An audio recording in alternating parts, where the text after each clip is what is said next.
Roger Clemens, last time he pitched a World Series game, he was brilliant in Game 4 against the Atlanta Braves, and that was the game that gave the Yankees their 25th World title and their third in 4 years. So now they're trying to become the first three-peat champions since the Oakland A's, and that was in 72, 73, and 74. So a long time ago, over 25 years, it's very difficult. I mean, with the way players move around right now, to win 3 out of 4 World Series is pretty amazing, and to win 4 out of 5 and 3 in a row, I don't know if it'll ever be done again. You can never say never, but boy, it's going to certainly be tough.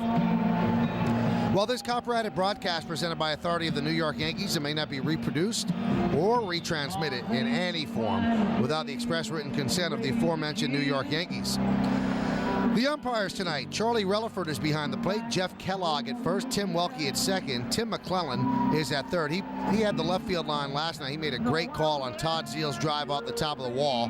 He was right there and made the correct call. Even Bobby Valentine admitted that in his interview with Matt Devlin earlier in the pregame show.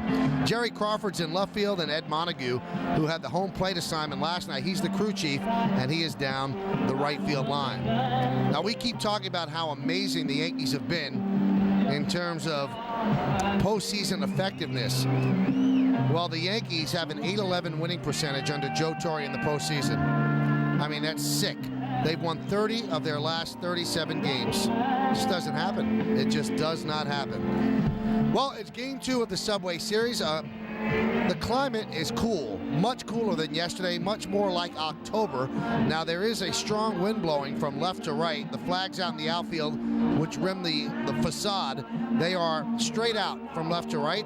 So fly balls to right might actually be helped.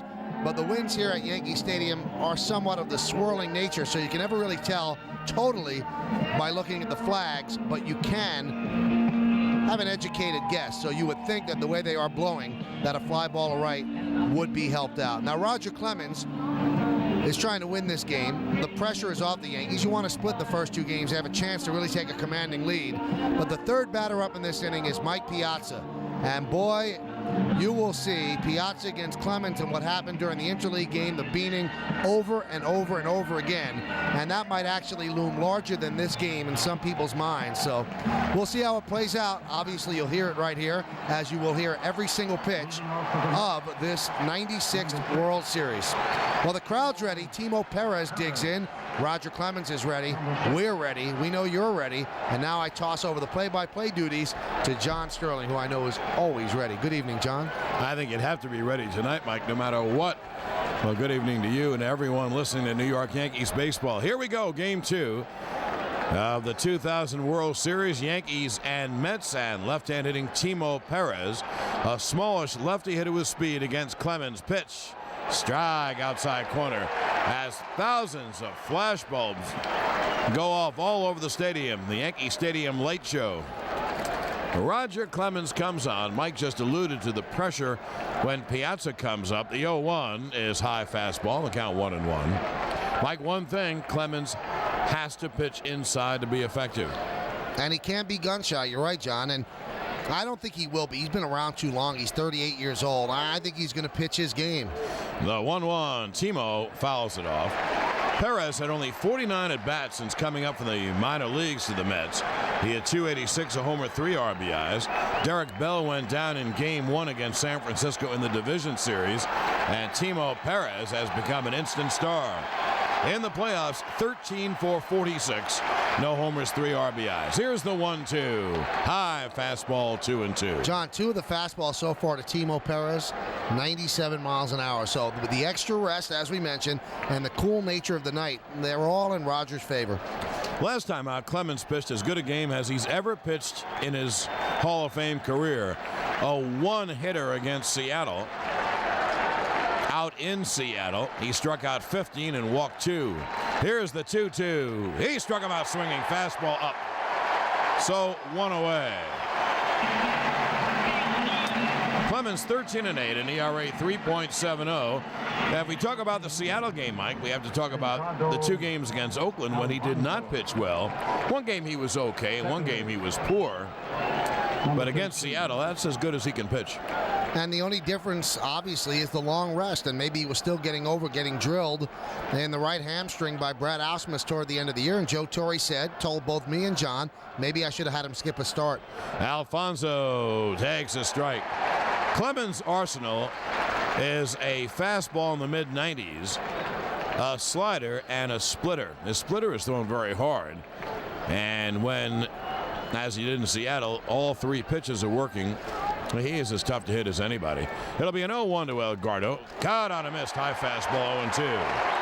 Alfonso hit .324 during the year, 25 homers, 94 RBIs. In the playoffs, 14 for 42 with a homer and 10 ribbies.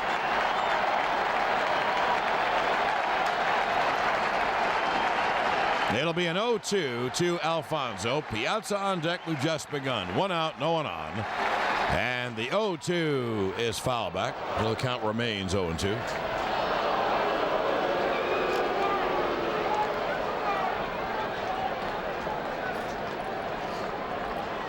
Over the years, the Mets who've played against Clemens with Toronto and with the Yanks have had very good success against him. And, of course, Piazza in particular. That'll be an 0-2. And that just missed outside, and the count 1-2. Now, Clemens pitched on a Saturday against Seattle, and he won the ball game, giving the Yankees a 3-1 lead. And that was 8 days ago. He's well rested. 1-2. A splitter struck him out swinging. A nasty splitter, and Posada has to throw to first. The ball was in the dirt. Posada ran halfway down the line trying to tag Alfonso, and he kept swiping at his backside and missing, and then he finally flipped to first. Well, here comes the first meeting of Clemens and Piazza and the attendant publicity with 2 outs and 0 on top of the first. And obviously both Clemens and Piazza know that the world is watching both of them, how they react. Piazza steps out, wipes the sweat off his brow. He's had great success against Clemens. 7 for 12, 3 home runs, .583. Now Clemens deals, strike, fastball inside corner 0-1, as again thousands of flashbulbs pop. Mike mentioned 7 for 12. Mike, I think even worse than that, 3 home runs. I mean, this is Roger Clemens, and here is a right-hand hitter. Well, Piazza's had great numbers. The 0-1, strike, inside corner fastball, 0-2. And the flashbulbs go off again, and that's got to be highly disconcerting to a batter. Now, everybody in this ballpark is standing up. Everybody.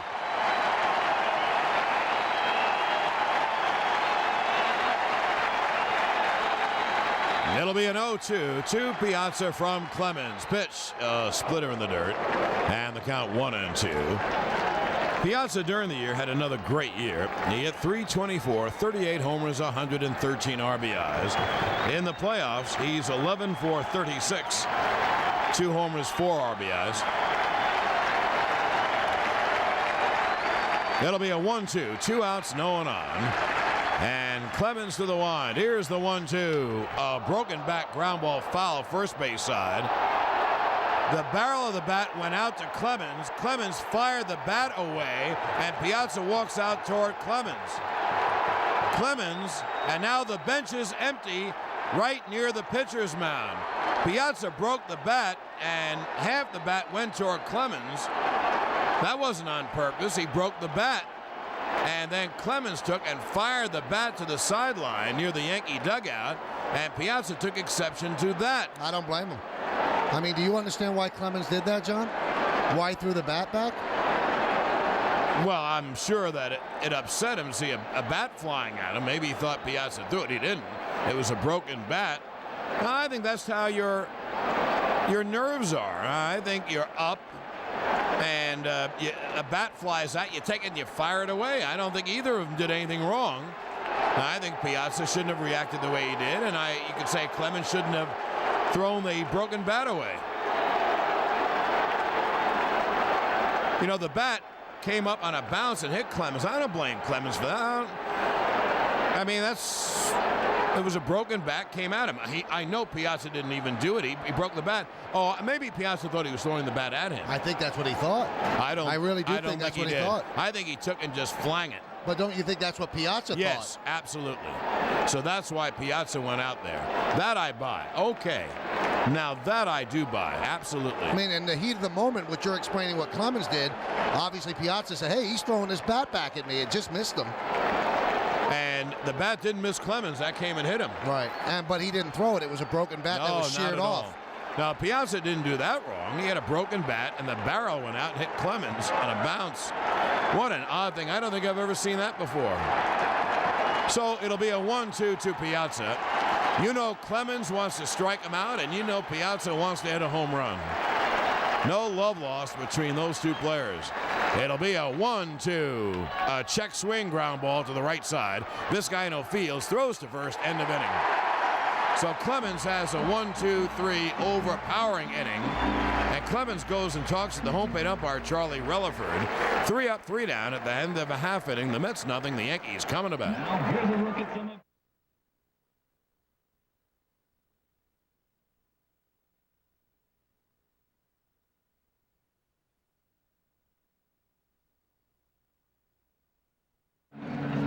All we've heard for the last 2 months is how the Mets wanted a shot at Piazza. Well, the Mets wanted a shot at Clemens. That's all they talked about. That's all they talked about this week at Shea. Well, Ethery threw the bat, and Piazza reacted angrily, and I don't blame him because he thought the bat was thrown at him. They all could have attacked Clemens on the bat. They could have pounded him into submission. Did they do it? That's a lot of talk then. They wanted him so badly, they were all about 5 inches from him. Nobody touched him. Mike, it's an amazing chain of events that would happen. Neither party did anything wrong. Now Hampton deals to Knobloch, and that pitch inside. Because Piazza broke the bat on a great Clemens pitch. He didn't try to throw the bat at Clemens. You couldn't do that. You couldn't reproduce it. The broken barrel of a bat went out on a bounce and banged into Clemens' stomach. The 1-0 to Knobloch, low 2-0. Okay, that's A. Then Clemens angrily fired the bat, but Piazza thought he was throwing the bat at him. I don't believe he was. So then Piazza walked to the mound, and that's when the bench is emptied. Nothing happened. And I know what Mike is saying. Why didn't some Scrabini or some Mets, coach or somebody with a big mouth, let him go get him? Go after him, and obviously they didn't. Well, here we go to the bottom of the first, and what an unusual at-bat, the 2-0. There's a strike. Hampton 15-10 with an ERA of 3.14. He throws a cut fastball in, but his best pitch is a sinker away to the right-hand hitters. The 2-1 swung on in line to center field. It is going to be a diving catch by Peyton, one away. Beautiful catch by Jay Peyton. He got a great jump on the ball and snared the line drive as he was going down. Knobloch hit the ball so hard it stayed up, and Peyton made a terrific catch. And we told you all day yesterday how Peyton plays a shallow center field. And by playing shallow, that's why he was able to catch that ball. If he's playing normal depth, he probably doesn't make that play. Now, Knobloch was 9 for 36, no homers, 4 RBIs. Jeter, 12 for 45 in the playoffs, 2 homers, 7 RBIs. But is that an unusual chain of events in the first inning when Piazza came to bat? Usually you wait for something, and it just, nothing happens. No big deal. I mean, yawn. The bat goes flying out of Clemens. He flings it. It looks like it back at Piazza, and the bench is empty. The pitch a strike to Jeter in the count 0-1. I mean, you couldn't write that better. No, because after all, a broken bat, we've seen the barrel fly out to short or second or so or third, but never to the mound, and that's exactly what happened. The 0-1 is low outside. Michael said something terrific about Hampton in his scouting report. Hampton would much rather walk you, very David Cone-like, than give in. So Hampton does walk people. He's not wild, but he tries not to throw the ball over the middle of the plate. It's that simple. He walked about 4.5 per 9 innings during the year. The pitch is low and the count 2-1. And that's Hampton's style. So that means he doesn't mind pitching with men on base. And it also means he doesn't want to give up the long ball, and he's very good at that.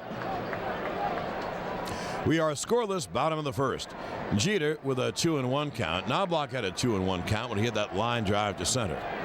Hampton Now to the wind. Here's the 2-1. It's caught on and missed. A good sinker by Hampton. The count 2-2. You know, Clemens, John, must have been so fired up with rage and fury, and he knows everything that's being said about him. For him to throw that bat like that, he might have snapped. Because what did he think? Piazza threw the bat at him? No, but he did have, I think he pitched that way. I think he's worked himself up into a lather. In fact, if Clemens has a problem, he tries too hard. And I'm sure he worked himself up into a lather. I couldn't agree more. The 2-2 low, the count 3-2. See, I think the Yankees are a fairly good match for Hampton, John, because they will take pitches. They will not swing off the plate, which is how he gets people out. That's what Hampton wants, and the Yankees certainly do that. It'll be a 3-2 Jeter. 1 out, no one on. Bottom of the first, no score, game 2. Pitch. Caught on a miss. He struck him out. Looked like a change away. So there are 2 down. And that'll bring up David Justice. That's exactly what it looked like. And it was off the plate, and Jeter thought it was going to be a fastball, but same motion. And he took something off of it, and Jeter was way out in front and couldn't reach the ball anyway.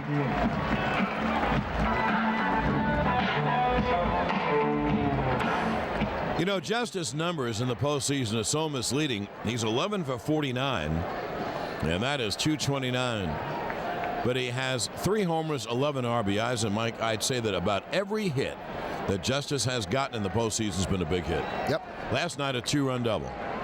Well, look at the 11 ribbies. The pitch to Justice low. I mean, you go up and down. He has had so many hits. He had a home run in Oakland in the final game to make it 7-5 and give the Yankees a 2-run lead. He had the 3-run home run in Game 6 against Seattle. He had a 2-run home run in Clemens' game against Seattle when Roger won 5-0. Here's the 1-0. Low in the count 2-0. And don't ever think Hampton's wild. He just wants you to swing at a pitch that is off the strike zone. That's the way he pitches. It'll be a 2-0 to Justice. Lefty to lefty. Justice hits lefties very well. Now the 2-0 is low, and the count 3-0. Bernie Williams on deck. You green light him early? Yeah, why not? Now I understand. I just saw a replay, and so did Mike. I can really see why Piazza thought Clemens was throwing the bat at him, but Clemens just picked it up and fired it. And here is the 3-0. It's low ball 4. I don't blame Piazza at all. I mean, the bat missed him by about a foot, and how does he know? He's running toward first base. How does he know that Clemens didn't throw the bat at him? And by looking at how Clemens looked like he was tossing the bat more in the foul. I don't think he was throwing it. If he was throwing that bat at Piazza, then he's a little bit too wired. I don't think he was doing that. No, he just throwing the bat away, angry that it came up at him, take it, fired away. I mean, Clemens is ready. Clemens is ready about every day of the year. This is not an easygoing, carefree kind of guy. And tonight, you think Clemens wants to pitch well against the Mets? Come on. What would you think if you were Clemens? And you think Piazza wants to hit him? Oh. Here's Bernie. And the pitch is inside and low, and the count 1-0. Bernie Williams is 15 for 48 in the playoffs with a homer and 4 RBIs. The outfield plays deep, and the center fielder, Peyton, plays, I would say, 7 steps over in left center field. Bernie hits the ball where it is pitched. The 1-0 is low on the count, 2-0. Mike, that's 6 straight out of the strike zone. He was 3-2 on Jeter and 2-1 on Knobloch. And not really far out of the strike zone. He is just missing, and the Yankees just will not swing on something that just misses. That's their strength. Going back to Rick Down and Wade Boggs, that's where it all started. Patience. They preach patience. Now other teams in baseball, like the A's, preach the same things. The 2-0 is low, and the count 3-0. What Hampton wants to do is it's a very obvious thing in pitching for the most part, is keep throwing his sinker low. And the Yankees are going to try to make him get it up so it's more hittable. Normally you throw a lot of low sinkers, you get a lot of ground balls. And as they say, you can't hit a home run on a ground ball. Green light. Yes, 3-0. Low, not close. He came down and in then instead of, that was a cut fastball, I guess, or a sinker in. So 2 on and 2 out, and here's Tino. Well, in his great Game 5 against the Cardinals, he did not allow a runner to reach second base all game. Well, there's a runner at second base now with 2 outs in the first. Now, this isn't unusual, and you don't think that Hampton's all over the place. This is the way he pitches. He is not going to give in, and I think he'd much rather pitch to Tino Martinez than Bernie Williams. Tino's had a good playoff. He had 2 hits last night. He's 18 for 50 with a homer, 5 RBIs. Justice off second, Bernie off first with 2 out. The pitch is low and away in the count 1-0, and that is 9 straight. And out of the dugout on the run comes the pitching coach, Dave Wallace. And Hampton steps off the rubber. He's rubbing up the baseball as Dave Wallace speaks with him. I don't know if Dave Wallace is just trying to break up a bad rhythm or if he picked up something mechanically on Hampton. Maybe his shoulders flying open, something like that. Those are all things that might change your release point, and maybe Wallace saw something again. All it could be, sometimes we overanalyze. He could just be jogging out there just so that could break the streak of 9 balls out of the strike zone. And it could be as simple as, Mike, trust your stuff. You got to throw strikes. You can get this guy out. 2 on, 2 out. It'll be a 1-0 to Tino. And the pitch is caught on and missed on a fastball inside, a sinking fastball in. Now they play Tino, and properly so, against a lefty to hit the ball to left center field. And Peyton is well over in left center. He's about 10 steps over in left center field. Well, the big hole for Tino is in right center. That'll be a 1-1. Pitch is grounded foul at home plate. The count 1-2. So Hampton, after the Wallace visit, has jumped ahead. And the count 1-2. Bobby Valentine jumped out of the dugout. I think he thought maybe it was a ball, called a ball, and he wanted to say no, it hit the bat, but it was a swing. I think he also might have been asking him, did that hit him out of the batter's box, or if it hit him at all, because it did roll fair. And that's what Valentine was saying. It did hit Tino on the right thigh. So it's out of play once it hits him. I think Bobby just wanted to get on the field. Yeah, I think that's kind of obvious. It'll be a 1-2. Obvious that it hit him in the batter's box. The runners lead. It'll be a 1-2 from Hampton with 2 outs. Pitch swung on and line to left field. It's a base hit. Justice around third. He will attempt to score. The throw into the infield. Justice scores. It is a 2-out ribby single by Tino to left. And the Yankees take a 1-0 lead.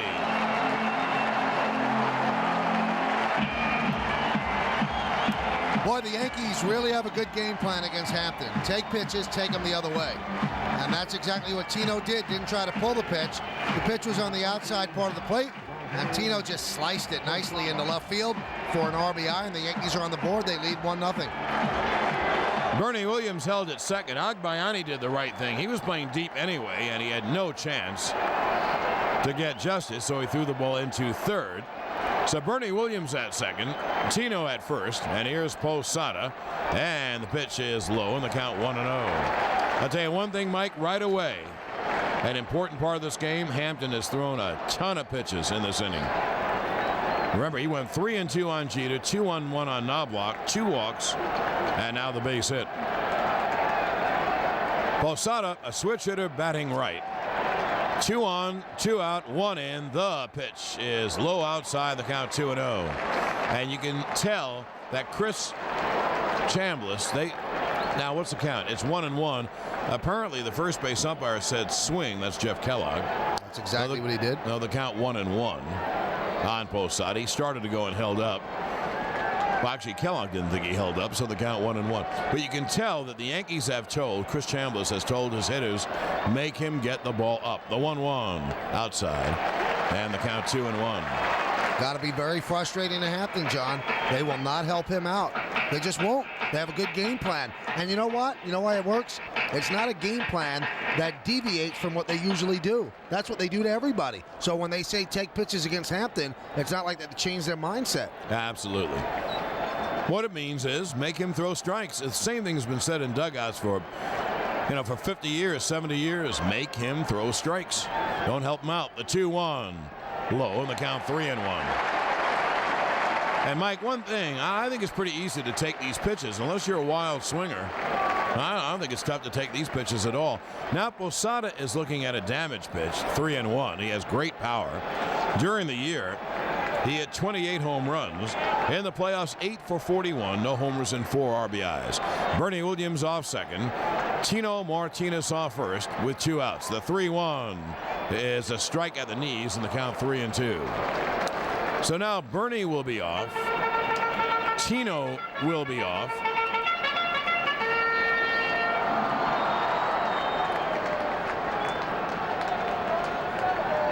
I'll bet Hampton has thrown near 30 pitches in the inning. We'll find out. That's a lot of pitches, especially if you want Hampton, as I'm sure the Mets do, to go 7. It'll be a 3-2. Runners go. Pitch is lined. It is a base hit to center field. Bernie Williams scores. Tino goes to third. Posada towards second. That's a terrible throw toward the infield. It's recovered by Ventura. Posada singles, goes to second on an error. A 2-out ribby single from Posada, and the Yankees take a 2-0 lead. Again, the Yankees take it up the middle. It was a pitch on the outside part of the plate, but up. So Posada got a good look and drilled it up the middle. Payton bobbled the ball, and then Posada ill-advisedly went to second. But Payton made a terrible throw. A terrible throw. If he just picks the ball up and loops the ball to second base, Posada's out.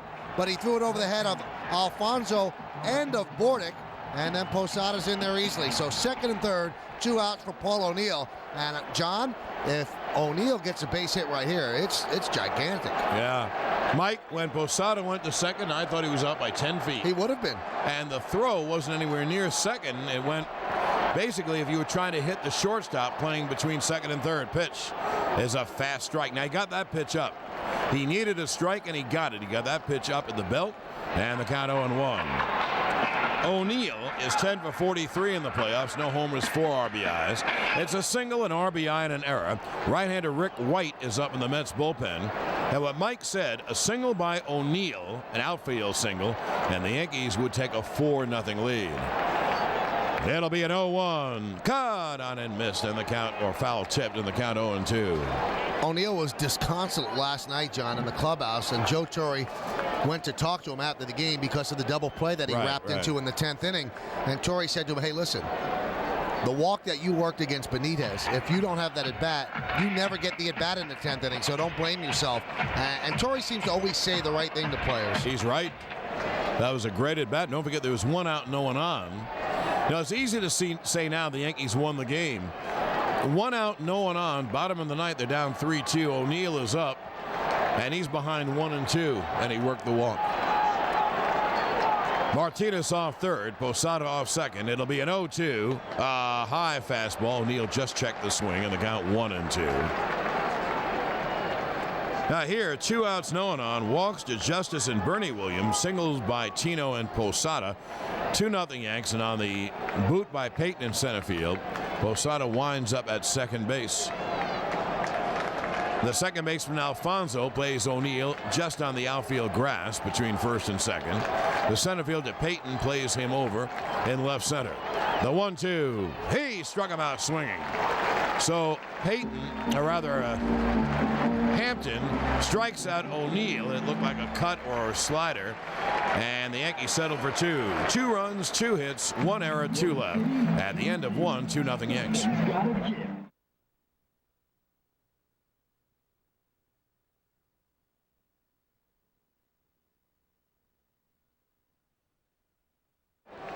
Well, Mike Hampton threw 32 pitches. Mike, if he has a good inning, then that average goes way down. But another rocky inning, you know,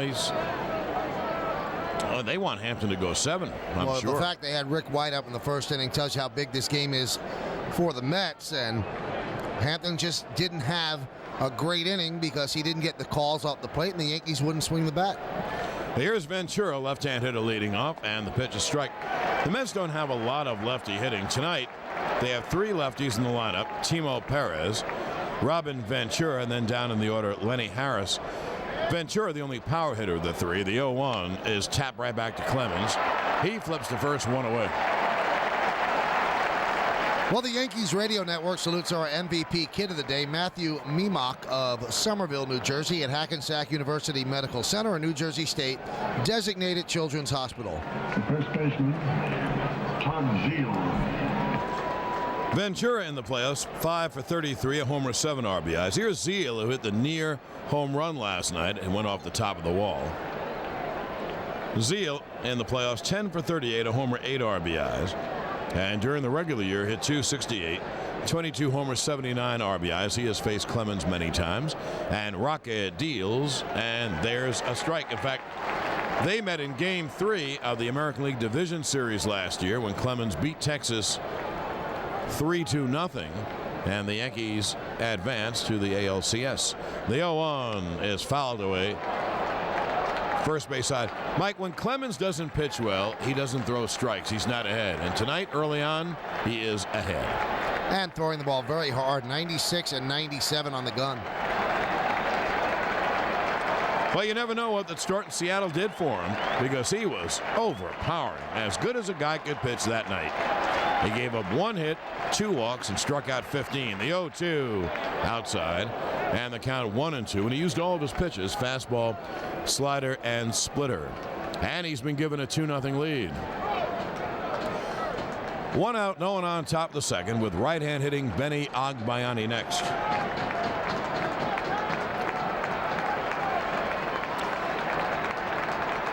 Now Clemens to the wind, and here's the 1-2.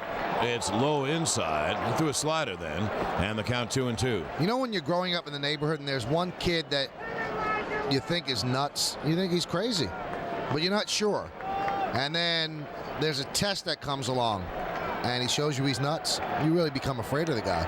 I think the Mets really think Clemens is whacked today. The 2-2 is low, and the count 3-2. So Zeile, who takes pitches very well, now runs the count to 3-2. Zeile has good numbers like Piazza. He's 5 for 14 off Clemens. I mean, after what Clemens did with the bat, they're probably going, ooh, I don't know if this guy's all there. But they're major league hitters. I mean, they're going to hang in there. The question is, can they hit his stuff? If he didn't have good stuff, it wouldn't matter. We got great stuff. And it shows that he's not going to scare with all their rhetoric. The 3-2 swung on and line, base hit, right center field. Cut off in the gap by Bernie Williams, and he fires in. A line drive by Zeile. Vizcaino reached and just missed it on the way by. So a hard single by Zeile. He has 3 hits in the World Series. He's hit the ball hard. And here's Benny Agbayani. That was a nice piece of hitting by Zeile. Just took a pitch on the outside part of the plate, took it to the right of second base, just past the lunge of Vizcaino, and picked up the first hit. So he's given up as many hits now as he did in 9 innings against Seattle. 1. The hit by Seattle was in the 7th inning. Al Martin hit a rope down the right field line. Well, I don't think you can go out and pitch one-hitters all the time. That's only the second one-hitter of Clemens' career. Here's Agbayani, and he fouls it back, strike 1. Agbayani, a very strong right-hand hitter, very stocky kind of guy,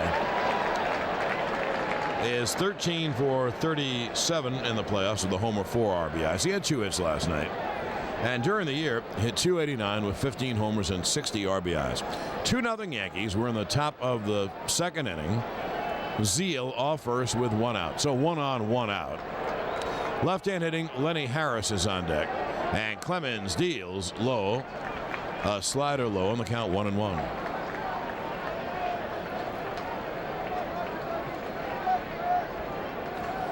Yankees play Agbayani virtually straight away, with Justice deep in left field. And they play the infield virtually straight away. The Yankees with a 2-0 lead on walks to Justice and Bernie Williams, and singles by Tino Martinez and Posada. Now Clemens steps off. Clemens is not very good at keeping base runners close, and when you have Pettit, you have the best. Clemens has a big leg kick and a delivery where he puts all of his power from his legs into his deliveries. He's slow to the plate. But Zeile is slow, period. He's not a base runner. The 1-1 is pop foul, first base side out of play, and the count 1-2. I don't know, Mike, what's going to happen in this series. I know you don't either, but you know, with all the tremendous hype, you wondered, well, what kind of a series? But this has a chance to be a heck of a series. Well, if Game 1 is any indication, it'd be one of the best. and the beginning of this game. But you need some length to it. I don't know if a series could be great 4 or 5 games. I think you need a 6 or 7 game series. That is true. Absolutely. It'll be a 1-2. The pitch low. The count 2-2. I'm not a ratings guy. Frankly, I don't care since it's not my business. But to tell you what happened last night, the game got a 41 in New York, the highest rating in New York for anything since Seinfeld's last show. And around the nation, will it play in Peoria? Well, it got a 14, and Fox is ecstatic over a 14. That's supposed to be a very good rating. And that's for game 1. And as we've said, series are like soap operas. They build. Right. And they build storylines. And as the storylines build and become sexier, more people tune in, word of mouth. And it would culminate, if it goes 6 or 7, back in Yankee Stadium next Saturday and Sunday. It'll be a 2-2. He struck him out swinging high fastball. Now, the pitch that Agbayani struck out on and the pitch that Perez struck out on were high fastballs, probably out of the zone. But you don't have a long time to make up your mind. Number 19, Lenny Harris. Now 2-8, here's Lenny Harris. Number 19. He's a left-hand hitter, plays infield and outfield. And he had 260, 4 homers, 26 RBIs in limited play, and 0 for 3 in the playoffs. A line drive type hitter, and he fouls the first pitch off. Strike 1. Harris, a very chunky guy, but he runs very, very well. He will steal a base, too, if he gets on. Zeal at first with 2 men out, top of the second, and the Yankees have a 2-0 lead. Thus far, Clemens has been out ahead of the hitters. And like any good pitcher, when he's out ahead, he's in great shape. The 0-1, fastball high on the count 1-1.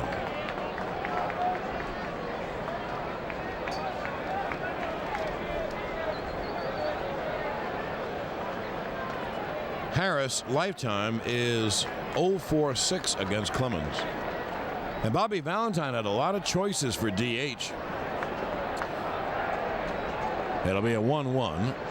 The pitch is swung on and lined deep down the left field line toward the corner. It is a foul ball. He missed a 2-run home run, I would say by less than 3 feet. I mean, it was right there. It just missed the pole, and Harris swung late on a fastball, took it right down the line, and the left field umpire, Jerry Crawford, was right there, and emphatically, he ruled foul ball.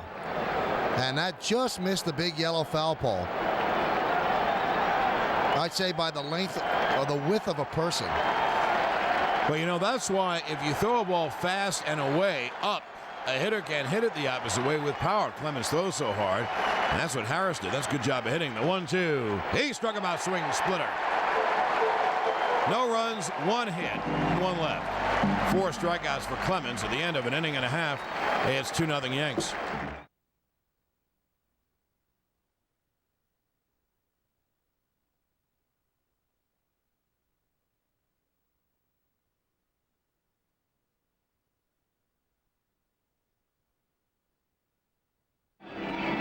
Well, we go to the bottom of the second inning, and the Yankees have a 2-0 lead. And here is Brocious, and Hampton deals a strike. I'm sure that Dave Wallace, a pitching coach in Hampton, probably talked in the dugout. I'm sure they did, and I have no idea what they would say, but you would think Wallace would say, get ahead. The 0-1 fouled away. The count 0-2, because when the Yankees, can score runs, they're a tough team. They take pitches. I mean, they have a good idea, but Mike, they're not a great offensive team. Not in any way, shape, or form are the Yankees a great offensive team. But they are patient, and if they have a strength as an offensive team, that's it. So this might be the type of pitcher that's good for them. It'll be an 0-2. Low. I guess that's why I meant that he should get ahead. In other words, not going to kill you. But maybe he can get ahead with his stuff. I think the type of pitcher that really hurts the Yankees, John, is a Freddie Garcia. Somebody who can really bring it. He can't really bring it. That's not his strength. He's Jimmy Key. No, they're much better against guys who can bring it. Couldn't agree more. Bartolo Colon kills the Yanks. The 1-2 low, and the count 2-2. And Brocious had a skip road. I mean, low. It was in the dirt, so you don't have to think about not swinging. He's not just missing. Brocious is 8 for 38 in the postseason. No homers and an RBI. It'll be a 2-2. So Hampton, who had an easy sequence against Brocious 0-2, now battles to 2-2. Pitch fouled away, first base side, and these are all pitches out of the arm of Hampton. I think I'm starting to beat a fallen horse, but you get the idea. You know, sometimes you got to get a guy out on a pitch. Sometimes you got to get ahead enough so the guy starts swinging early, so they don't fear being 0-2. The 2-2 is fouled away. Brocious hanging tough. The count 2-2. You know, the last two pitches, John, are fastballs, and they clocked at 87 and 88. That's what he is. That's what he is. And he's a great pitcher, and he's got a heart the size of a lion, but his effectiveness is with his control and his command, not with his overpowering stuff. His effectiveness is if guys go out and swing at that pitch, that the sinker down and away, the changeup down and away. Here's the 2-2. Swung on and hit in the air to deep left. That ball is high. It is far. It is gone. Scott Brocious hit one as high as it went far in the left field seats. It is a home run for Brocious, and the Yankees take a 3-0 lead. Well, that's his first home run of the postseason, and that's going to make Hampton even more gun-shy about throwing a pitch over the plate. Because when he throws a pitch over the plate, the Yankees don't miss it. He threw a pitch over the plate to Tino, line drive single left. He threw a plate over the plate to Posada, line drive single to center. Well, Brocious keeps fouling off pitches. He finally gets a pitch over the plate. I'm sorry, Hampton doesn't throw hard enough. And Brocious crushed it. That was an awful pitch, John. That was right over the plate, belts high. He should hit it out. And he did. He hit it way up in the air, though. The pitch to Vizcaino is high 1-0. Mike, I'm calling the home run, and I'm looking at the height of the ball, and I'm wondering, well, how far will it come down? I actually went about 6 rows back. Man, was that ball hit high by Brocious. Well, the Yankees have a 3-0 lead. The 1-0 is outside. Here's the hero of last night, Jose Vizcaino, who hit .276, no homers, 10 RBIs. And in the playoffs, Mike, he is 6-for-8 and no homers and 3 ribbies. He and Soho are terrific interchangeable parts. The 2-0. There's a strike. Over the last part of the season, Vizcaino didn't start much because Soho did. And he has an 8-year-old son, Vizcaino does. Very disappointed his father never started. Well, he flew in last night, and his father told him at the airport, I'm going to start today. 2-1. There's a strike. And the kid was dancing around the airport. My father's starting in the World Series. My father's starting in the World Series. He said when he got the hit down the first base and I kept looking in the stands trying to find his 8-year-old son, he said he was just so happy that his son got a chance to see him play, and boy, did he play. The 2-2. Outside 3-2. Now he's full count on a number 9 hitter, so he continues to throw pitches. He's probably close to 45 pitches right now. He is indeed. He won't be around long if this continues. And the Yanks have a 3-0 lead. Here comes the payoff to Vizcaino. Swung on and chopped to short. Bordick fields, drops it. It'll be an error on Bordick. What Bordick wanted to do was get the ball out of his mitt quickly because Vizcaino gets down the line. And so in his haste, he dropped the ball. I'll tell you what, he didn't have to rush it that much because he had time. He was set perfectly, and he was just trying to make the transfer, and he bobbled it. Now Dave Wallace comes out. No, this time it's Bobby Valentine to talk with Mike Hampton. And obviously that's an E6, allowing Vizcaino to reach. And this is obviously a calm down session, I would think. But Valentine does not have anybody warming in the bullpen at this point. And now the session breaks up.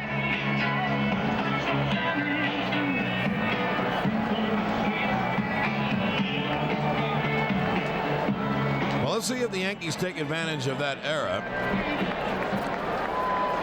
Bordick is a very good shortstop. I mean, if Bordick has a strength, it's the fact he makes all the plays he should make. And I agree with you, he didn't have to transfer it that fast, but I think that's why he dropped the ball. So Vizcaino safe on the error. Here's Knobloch, who lined to center his first time, and Hampton throws to first. Vizcaino is back. Now, one thing that the Cardinals did not do, and many people felt that they should do, was run on Piazza. Now, Hampton has a pretty good move to first, But the Yankees, at their first opportunity, are going to run on Piazza because he doesn't throw very well. The stretch by the left-hander. And the pitch is a strike. Has a good sinker away at the knees, and the count 0-1. Knobloch takes a look at Willie Randolph. But when you're behind on the count, normally you don't put running plays on because it's too easy to pitch out. The home run by Brosius gives the Yankees a 3-0 lead. We're in the bottom of the second. And that's his 7th career postseason home run. The 0-1 outside, and his biggest postseason home run we will remember. Against the Padres, against Trevor Hoffman. Was that game 3, right? Right. And against a reliever who just hadn't given up anything all year long, came in to close. They used him in the 8th, and Brosius promptly hit a 3-run home run over the center field fence. It'll be a 1-1 to Knobloch. And Hampton deals outside. And the count 2-1. He's behind again on the count. If you stay behind Yankee hitters, they're going to get you. Because if I said they're not a great offensive team, I meant it. But they're a good offensive team. And also, they have an ability to put together their hits and walks. Now, if you're behind all the time and have to come in with a pitch, they'll go the opposite way. Now, everyone isn't up there trying to hit a home run. The 2-1. A runner goes. Piazza throws perfectly, and he is out by a lot. I don't know if somebody missed a sign. That was like a delay steal. Piazza throws out Vizcaino. 2-6, and there's one away. Boy, it really looked like somebody missed a sign. And after he got gunned out, Knobloch looked around. First he looked in the dugout, then he looked down at third base coach Willie Randolph. Did I miss a sign? Did he miss a sign? Because it just had that awkward type of pace to it that it didn't seem like a straight steal. The 3-1 is low. So Knobloch walks. And there's another base runner. No one warming up in the Mets bullpen, and oddly, Rick White was warming up in the first. Here's Jeter. New York Yankees baseball is brought to you in part by the History Channel, where the past comes alive. Now, I didn't quite understand. Did you get an odd feel on that? Because Vizcaino left much too late. I said it had an odd pacing to it for a straight steal. Yeah, odd, very odd. So I'm sure a sign was missed. You know, sometimes though a sign is not missed, maybe Vizcaino saw a sign that wasn't there. Now, here's Jeter. That is the third walk-off Hampton. 1 on, 1 out, 1 in. And a throw to first, but jumping back is Knobloch.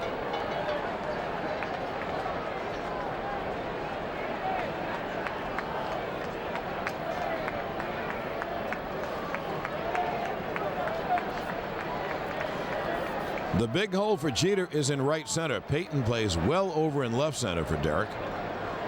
And Hampton deals high. And the count 1-0. And Mike and I would say this and have said this about Yankee pitchers. Guy has no chance if he's behind because he doesn't throw hard enough. He's thrown 51 pitches in 28 out of the strike zone. That's not too good. Oh, and also 51 in 2 innings. It'll be a 1-0 to Jeter. The pitch is way outside the count, 2-0. You know, we've said that Hampton tries to pitch off the plate, but he tonight I don't think has much of a feel. At least yet he doesn't have much of a feel because he's missed a lot of pitches by a lot. How wild a swinger you are. You're not going to swing at the last pitch. It'll be a 2-0.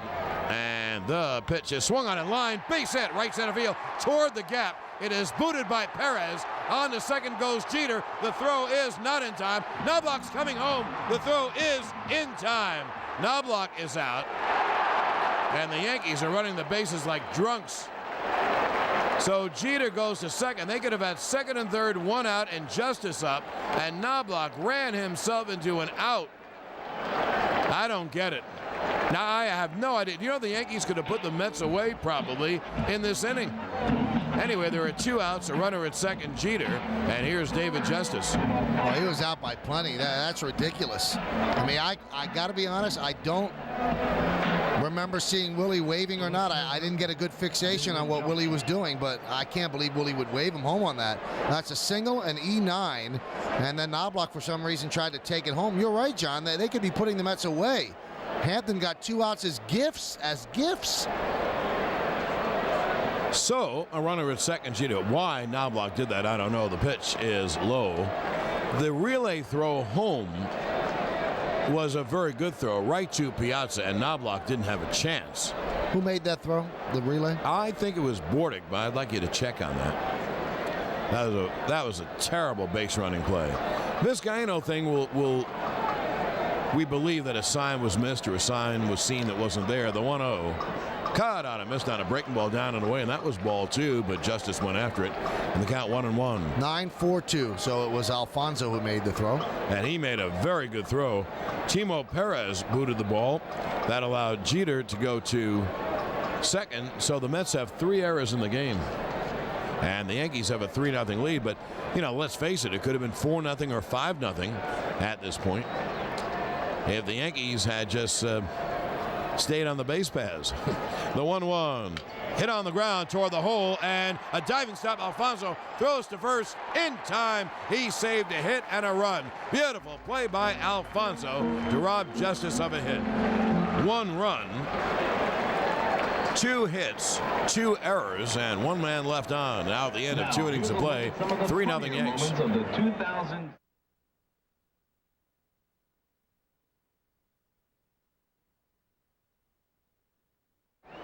Well, Clemens hits the mound for round 3 with a 3-0 lead.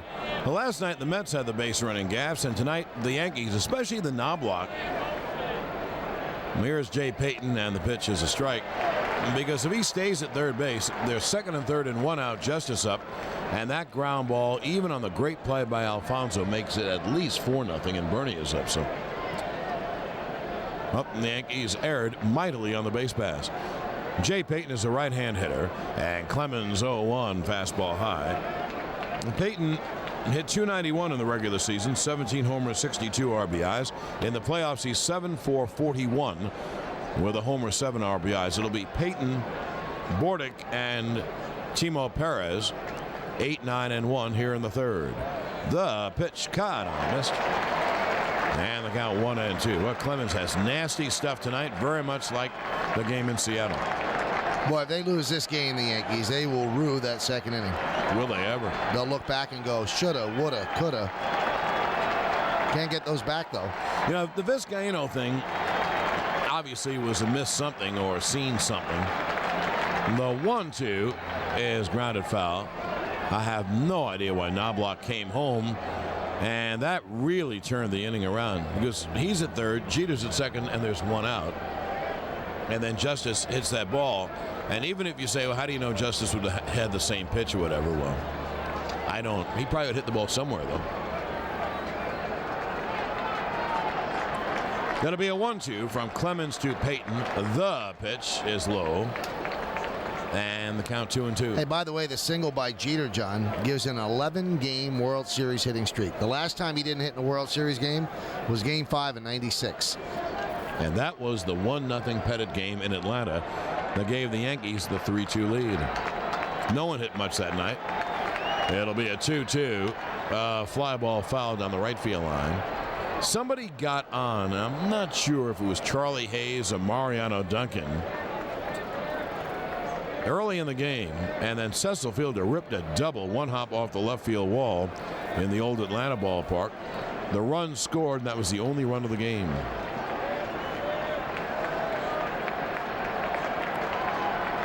It'll be a 2-2 to Payton leading off, trying to get on and get his team started in the right direction. The pitch is foul back fastball. The count 2-2.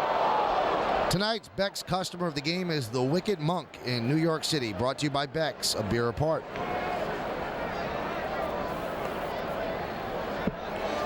I don't know how Clemens will pitch the rest of the game. He has great stuff right now. And usually when you face a great pitcher, you got to get him in the first couple of innings. But Clemens not going to get tired. First of all, he's in superb shape. And secondly, this is a great night to pitch. It's very cool. The 2-2. He struck him out swinging. And the pitch was up. Strikeout number 5 for Clemens. 15-second station ID. This is New York Yankees baseball. Number 17, Mike Bordick. Shortstop. Number 17.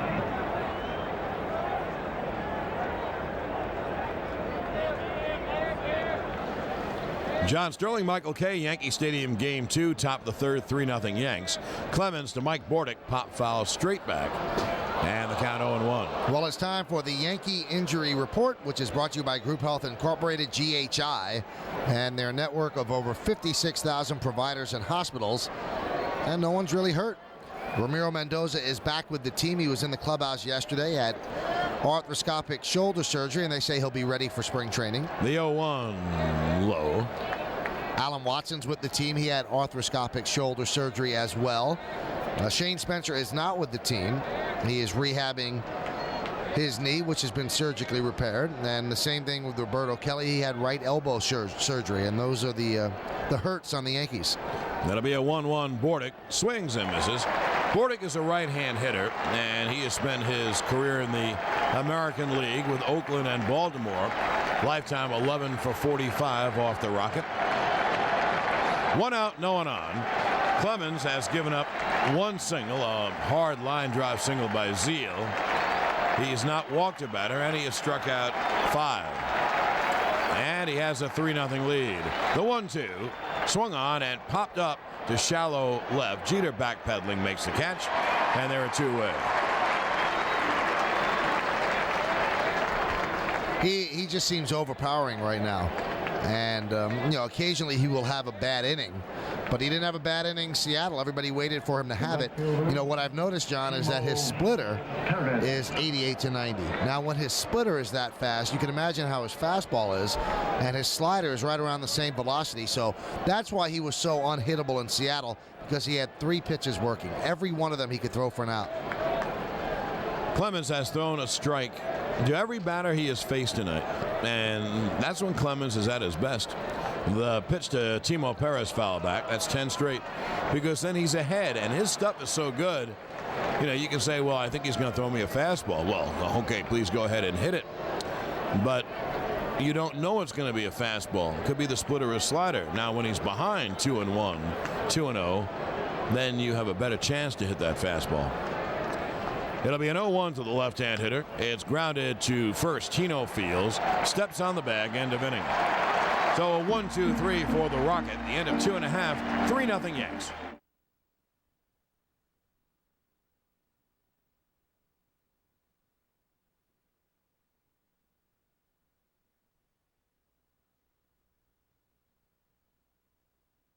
Tune to Fox Sports Net Tuesday night for New York Sports Tonight, the Chevrolet Subway Series pregame show. Warm up for the big showdown at Shea on the Chevrolet Subway Series pregame show. Tuesday night at 7 on Fox Sports Net. Now here we go to the bottom of the third, and Bernie takes a strike, and the count 0-1.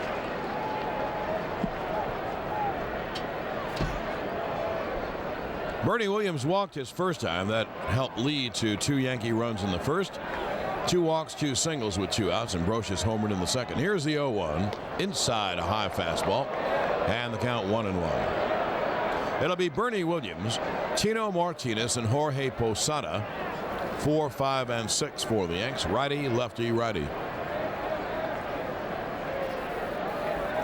And the Yankees have a 3-0 lead. Clemens has been overpowering, but the Yankee base running mistakes really hurt them. The 1-1 is low outside. The count 2-1 in the second inning, when instead of scoring 1 run, they could have scored at least 2, if not 3 or 4. Well, we'll never know. That'll be a 2-1 to Bernie. Hampton continues to pitch behind. He has pitched behind almost every hitter. The 2-1 swung on and hit high in the air to center. Peyton back. He's there in deep center, and he makes the catch. And there's 1 away. So Bernie, a high fly to relatively deep left center, and 1 down. And here's Tino.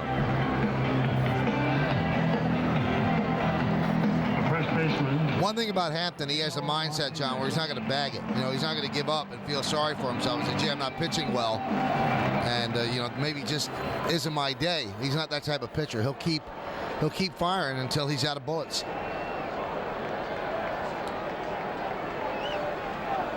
Well, he deals to Tino, and the pitch is inside. He'll have a lot more bullets to fire, though, if he starts throwing strikes. But you know what? I don't think he feels comfortable throwing strikes. That could be, too. And I guess for the Yankees, then what they have to do is just stay patient. And Tino had a ribby single his first time. A line drive to left. It'll be a 1-0. And there's a breaking ball strike. That's one of the few curveballs Hampton has thrown. He threw a beauty for a strike, and the count 1-1. 3-0 Yankees, bottom of the third. 1 out, no one on. Yankees trying to take a 2-0 series lead. 1-1 is cut on him. Missed the count 1-2. He may have foul tipped it into Piazza's glove.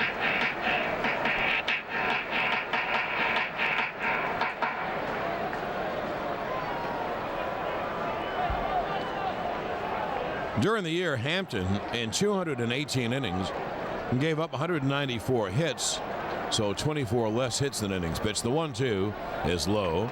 Now, he did walk a bunch. He walked 99, 4.5, but I don't think the walks really bother Hampton too much. He just wants to make sure that the pitches he throws are not good pitches to swing at.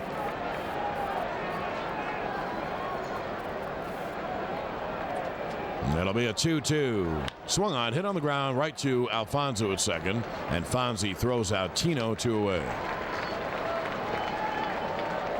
The one thing with high pitch counts early, John, if you straighten yourself out and have a couple of 10-pitch innings, you're okay, because you just get back on that average. You want to average about 15 pitches an inning maybe, and then you can go 7. So just because you have 50 pitches in 2 innings, well, you can't assume that you're going to have 250 pitches for the game. You will, you'll have some innings where you throw 4 pitches if you turn it around. If you continue to struggle, then you won't be in there to get a high pitch count. No, that's true too. Here's Posada, and Hampton deals, and the pitch is low. Also, Hampton is young and very strong, so if he was in a tight game, if he straightens out, Mets get a couple of runs, it's a tight game.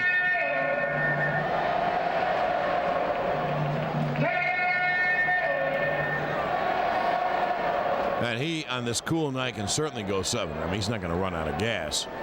It'll be a 1-0 to Posada, who had a ribby single his first time. Pitch way high and outside, the count 2-0. Now the question is, will Clemens continue to throw strikes? And with his stuff tonight, he throws strikes. He is in great shape. He looks like he's in good shape, John. He really does. He's got everything working. It'll be a 2-0. Cut out a miss, and there's a good change down and away. Posada way out in front, the count 2-1. Boy, if that's not exhibit A of the type of pitcher that Hampton is, he's falling behind on everybody, so he goes 2-0 on Posada, and what does he throw him?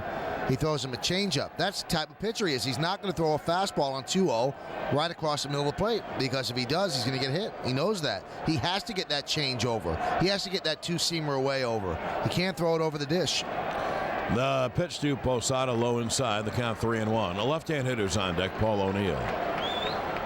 Well, in the top of the 4th inning, that's a big inning for Clemens, because it's very much like Seattle, Mike, when back-to-back were Alex Rodriguez and Edgar Martinez, 2 great right-hand hitters. The Mets, they have 2 great right-hand hitters back-to-back. They have better hitters down the line. The 3-1 is low. Posada walks. And for Hampton, that is walk number 4. Anyway, next inning, leading off is Alfonso, and then Piazza. Right fielder, Paul O'Neill. And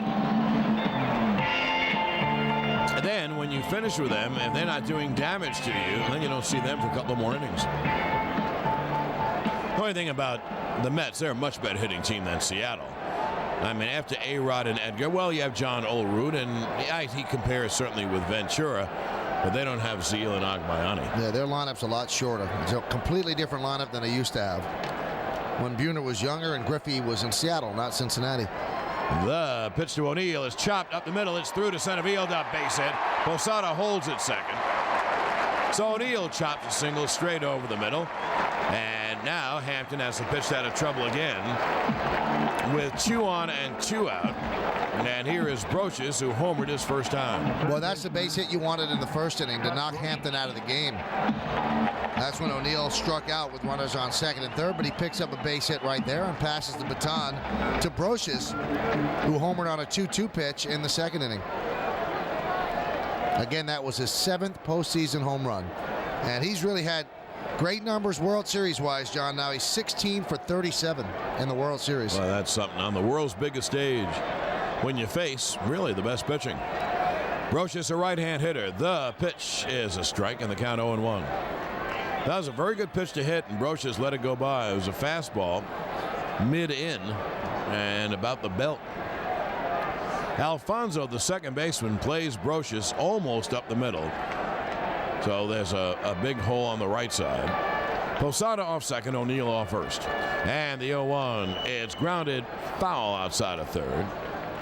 That was a sinker down, and Brosius hit that ball right off the ground, so he's in the hole 0-2. Posada, the runner at second. And O'Neill at first with 2 outs. Brosius home run, a high fly ball down the left field line. It carried about 5 or 6 rows deep. Now the stretch by Hampton.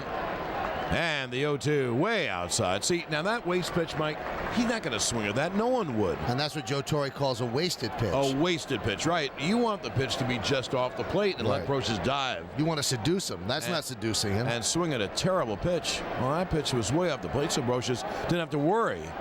Gee, is that a strike? I don't want to be called out on strikes. Now the count 1-2. Now Hampton really doesn't have it yet. That'll be a 1-2 with 2 outs and 2 on. Now Hampton steps off. Posada at second. O'Neill at first. Boy, yeah, one thing about Jay Payton, he must have the legs to be able to do it. Man, does he play a shallow center field. Normally, you see a guy play a shallow center field, and what he's telling you is, I'm a terrific outfielder. I can make the play. And Brosius has pretty good power. Now, Payton really plays shallow. It'll be a 1-2 swung on and foul first base side out of play. There must be something contagious about right field at Yankee Stadium, John, because I just looked out at Timo Perez, and he's taking practice swings like Paul O'Neill does between every single pitch while he's playing defense. And the way Timo Perez has swung in the first 2 games, you can see why he's taking practice swings. Well, the greatest hitter, they say, who ever lived, Ted Williams, was always reported to be doing that in the outfield, taking practice swings. Runners lead at first and second. The 1-2. He struck him out swinging on a low changeup down and away. Great pitch by Hampton. No runs, 1 hit, 2 left. At the end of 3-0 Yanks.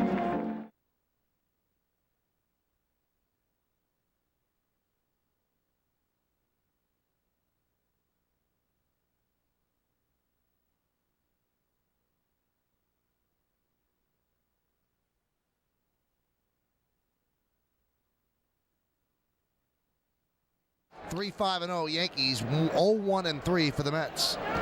Well, here we go to the top of the 4th. Clemens to Alfonso, and the pitch hit him.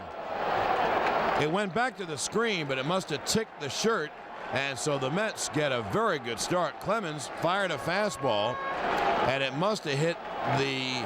If you're going to get hit by Clemens, boy, that's the way to get hit. The ball must have ticked the shirt on the way by.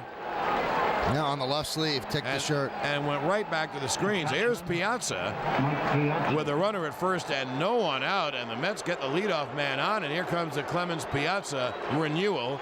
And joining us, the mayor of New York and lifelong Yankee fan, Rudy Giuliani. And Rudy, some of your thoughts. Thank goodness that was Alfonso, right? And not Piazza that he hit. I think I'd have to go down there to break it up. And I think for Alfonso, it's a good thing that the ball just ticked the shirt. He can't be angry at that. He's on base. Piazza grounded out his first time, and the pitch a high fastball. The count 1-0. I think everybody in the crowd is expecting Piazza to get hit because they keep taking pictures every time they throw a pitch. Well, it would be horrible. You know, even an inside pitch by accident could cause an eruption. Absolutely. And as we mentioned, Roger has to pitch inside. He pitches out over the plate. Piazza hits a 2-run home run to right center field. So Alfonso gets on in an odd way at the very beginning of the inning on the first pitch. The 1-0, caught on and missed on a fastball. And Roger has the old giddy-up on the fastball. Now Posada calls time. Well, first of all, just as a fan, forgetting about Mayor of New York, your thoughts on that tremendous opening game? One of the best ever, right? One of the best World Series games ever. The longest and maybe one of the best. And you know, it looked like we were going to lose it a few times. And you know, the game did great ratings, not just in New York. They did phenomenal in New York, but very good nationwide. So did the old Yankee-Dodger World Series, remember? I think there's an interest to this. Maybe if it happened 3 years or 4 years in a row, but this is a novelty. It'll be a 1-1 Piazza. Alfonso with the leadoff first. He's really not about to run. You don't run yourself out of an inning with a great hitter up. The 1-1, high fastball, and the count 2-1. Now, you were down there in the incident in the first inning. What was that like being close to that? Did you feel any impending doom? Yeah, but it seemed more ridiculous than it did, you know, all of a sudden everybody coming out. And maybe it got the bad blood out, and they just got out there, and this thing has been going on for, you know, a couple months. Yeah, building up for a while.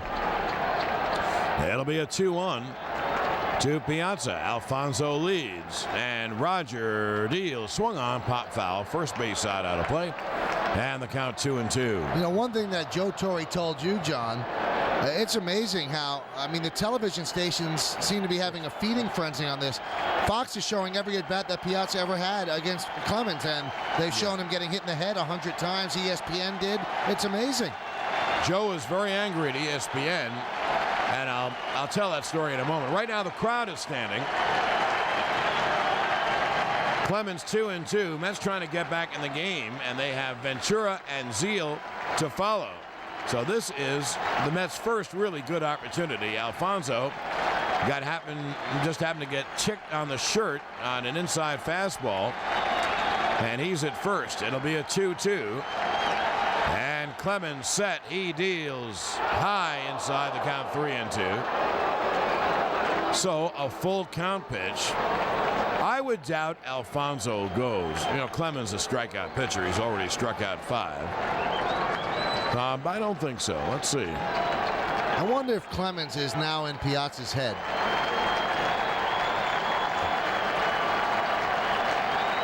Well, I think there's got to be a lot of desire on Piazza's part, right? Oh, you'd think. The payoff. The runner does go, and the pitch is popped up to right field. Tino going out looking for it. Tino makes a catch in foul territory, and there's one away. Now, that ball stayed fair. If that ball stayed fair, that could have been trouble. O'Neill didn't get any jump. Vizcaino may have been covering second, and Tino had to make a very unusual catch. Yeah, he really turned around twice. And, you know, we mentioned at the beginning of the game the way the wind is blowing from left to right, and the wind actually took that. It was a fair ball and took it into foul territory, and Tino goes back on those balls at first base about as well as anyone we've seen since Mattingly. He really does a good job in those pop-ups. Well, here's what I meant by unusual. Tino went with his back to the infield, and he is trying to find the ball like a receiver looking over the right shoulder. Here's Ventura. Ventura, a lifelong American leaguer, his second year in the National League. So he has a lot of history with Clemens, 15-4-58 with a home run. And before you say, well, that's not a good average, well, Clemens is a pretty good pitcher. Ventura cuts and misses strike 1. I thought... How fast is Roger tonight? 97. He's thrown... Since we don't have a gun here at the stadium, 96, 97 in that area? That's what they're saying on Fox. Let's put it this way, Your Honor, he's throwing fast enough. The 0-1 is high, and the count 1-1. All right, let's see the fan versus the politician, the mayor of New York. If you had a choice of pushing a button, having the Yankees sweep, or having the series go 7 games and not go in the outcome, what would you pick? I think the historic value of sweeping 3 years in a row would be too hard to resist. I'll throw to first. We could do something with spinning that. Well, that's an awfully honest answer. Right? 3 years in a row of sweeping? 7 games is a lot of money for New York. 7 games is, and that'll be the consolation prize as a fan. 7 games could be tough, too. You have to give out a lot of heart medication. It'll be a 1-1 to Ventura. And the runner goes, pitches foul back. And the count 1-2. So they start the runner. And also, Valentine started him on 3-2. I don't know if I mentioned that. And kind of unusual. I like what he's doing because he knows that Clemens is overpowering. I don't think he thinks they're going to be bashing any over the wall, so he's got to open up holes. Any run is important in a game. Like if you get it down to, 3-1, 3-2, yep, you're back in the game. Particularly with our bullpen tired. Yeah, he has to give at least 7 innings today, I would think. Alfonso leads. It'll be a 1-2 to Ventura, and the pitch is fouled away. Third base side, 15-second station ID. This is New York Yankees baseball.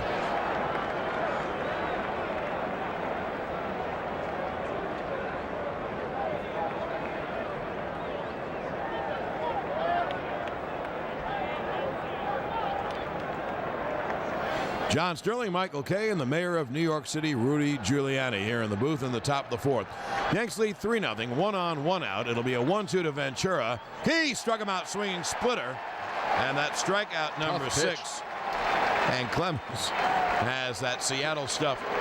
Given the Clemens-Piazza confrontation, I'm just thinking, suppose the Yankees had to go 7 games with Seattle. Then they'd have to pitch Clemens at Shea in the 5th game, right? Absolutely. He would have started game 1 and game 5. Can you imagine? I thank goodness as the mayor of New York City that didn't happen. But you know, I do think this. I think the Mets want to play baseball. Sure they do, but there's still anger, and I think some of it is fueled, but it's there.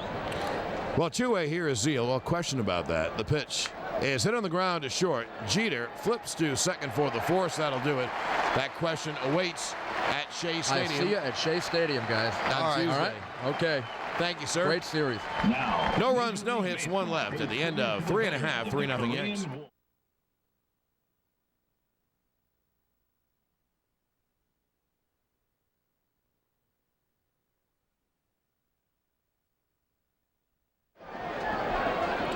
Here's Vizcaino to lead off.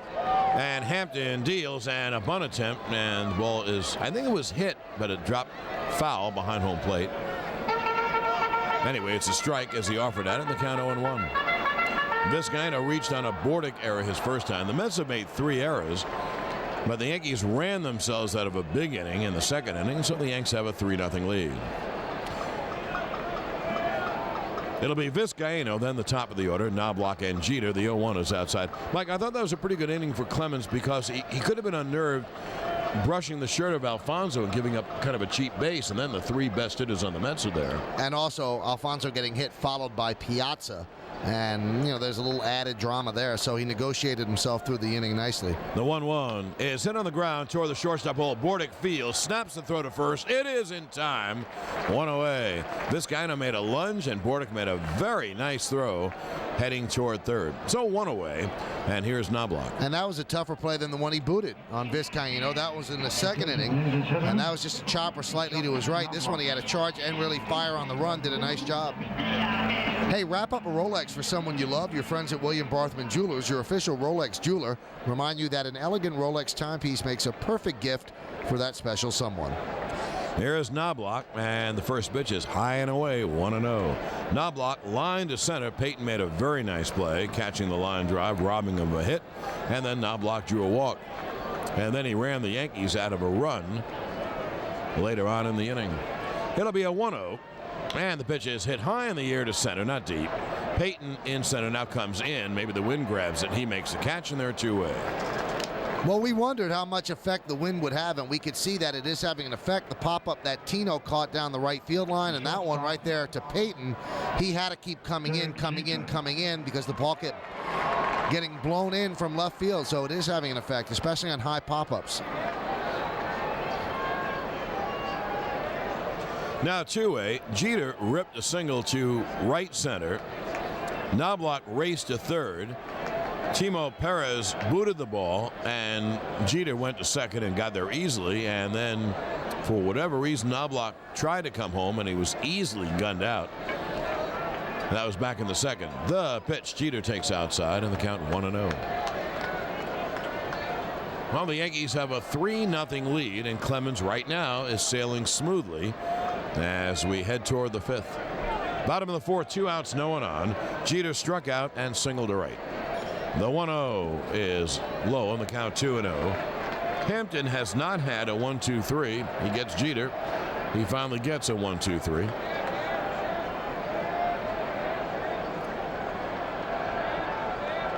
Now the wind by the lefty, the 2-0. There's a strikeout in the knees. Good pitch on the inside corner of the count, 2-1.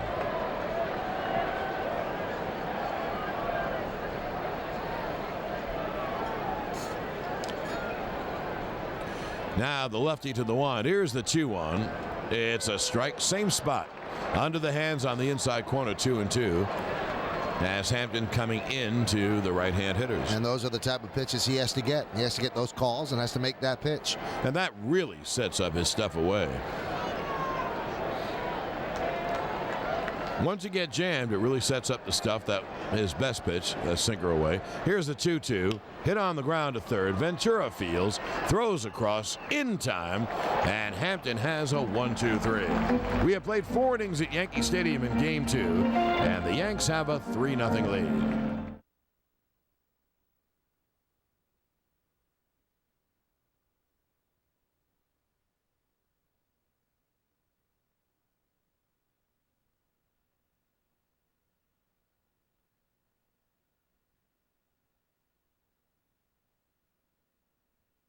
Well, Clemens has had a great first 4 innings. He's given up 1 hit batsman. He has struck out 6. And, of course, the most important stat, he's given up no runs. Yankees have a 3-0 lead. Right-hand hitting Benny Agbayani leads off against the Rocket. And as we hit the 5th with the play-by-play, here is Michael Kay. Thank you, John. Agbayani struck out in the 2nd. Right-hander against right-hander in the pitch. A little bit low, 1-0. John, we haven't been doing postseason quizzes, so I put some together for you. Love it. There have been 68 players that have played on both the Mets and the Yankees. Jose Vizcaino, the hero from yesterday, one of them. The 1-0 is foul back behind the plate, 1-1. Darryl Strawberry, Doc Gooden, David Cone. But what I'd like from you, John. 64 left. Go ahead. I would like from you to give me the first player to have played for both teams. The 1-1, Agbayani is swung on and chopped to short. Nice hop for Jeter. Fields and fires low. Scooped up on the glove side by Tino Martinez. 1 away. 1 down here in the 5th inning. That brings up Lenny Harris. I got a bead on it.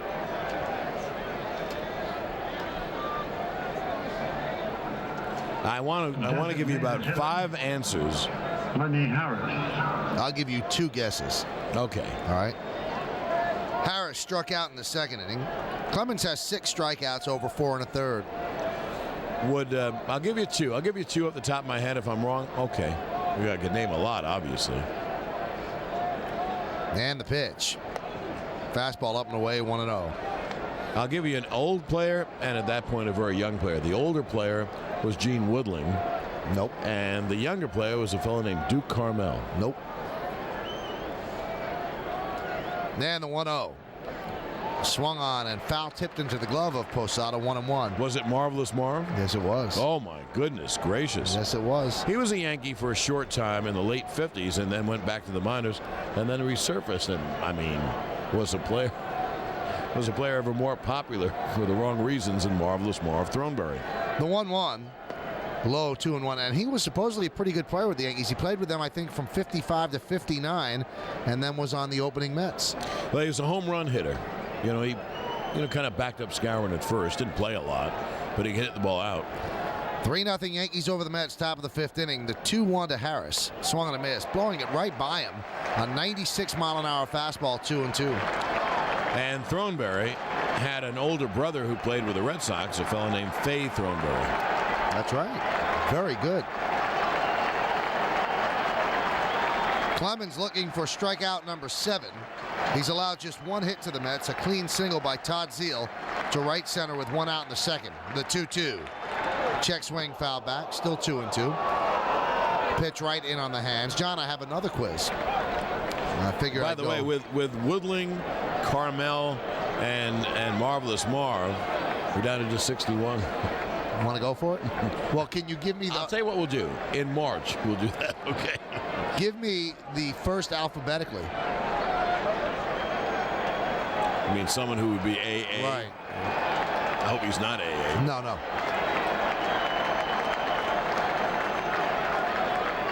And while you think about that, there have been 150. This is the 151st World Series game hosted by the city of New York, which is kind of amazing how lucky New Yorkers are. The 2-2 is chopped slowly, left side. Charging is Brosius. Fields fires. Got a nice stretch by Tino to right field to pull in the throw from Brosius for the 2nd out of the inning. Give me the city that's second with the most games hosted. Yankees, or should I say New York City, 151. What city is second? St. Louis. That's right, 50 games, 47 for the Cards, 3 for the Browns. Just because the Cardinals have been, a very good team over the century. You know what Mike said about New York being a lucky city? There's a great sign here last night, and it said the Yankee fans are the luckiest fans in the world. Well, they really are. The White Sox and the Cubs haven't won a World Series, respectively, since 1917 and 1908, and they haven't been in any World Series in, years. Here's Jay Payton. And the pitch is swung and rocketed on the ground to third, backhanded by Brocious. He fires to Martinez. A beautiful play by Brocious, and Clemens waits to give him a high five. A beautiful play on the backhand by Scott Brocious on the hot shot down the line. So a 1-2-3 inning. We're halfway through. Yankees 3, Mets nothing.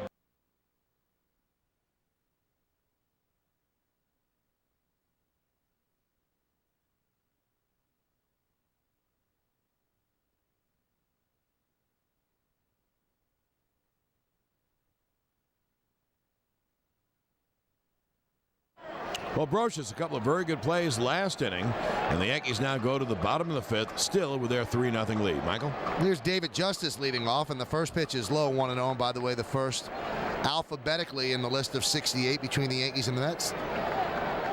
Neil Allen. Oh, yeah, I remember him, right-hand reliever. Mm-hmm. He was great with the Mets. He was kind of toward the end of his career with the Yankees. The 1-0.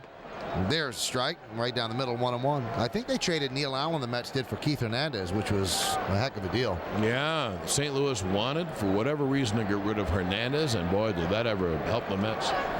1-1 pitch is sliced foul behind Willie Randolph on the ground, third base side. The count 1-2.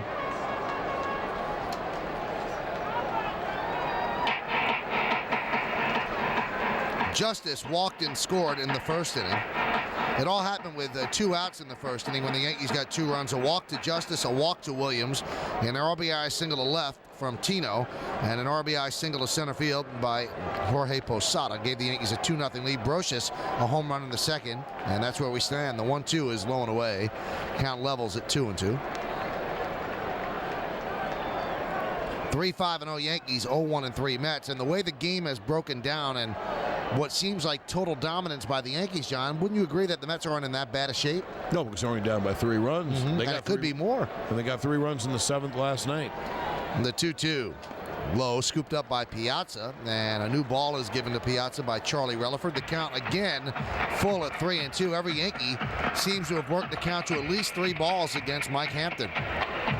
The only thing I would say is different from last night is that Clemens has been so dominant thus far. Now, he's given up some hard ground balls, but the only hard hit was the line drive single by, it's the only hit.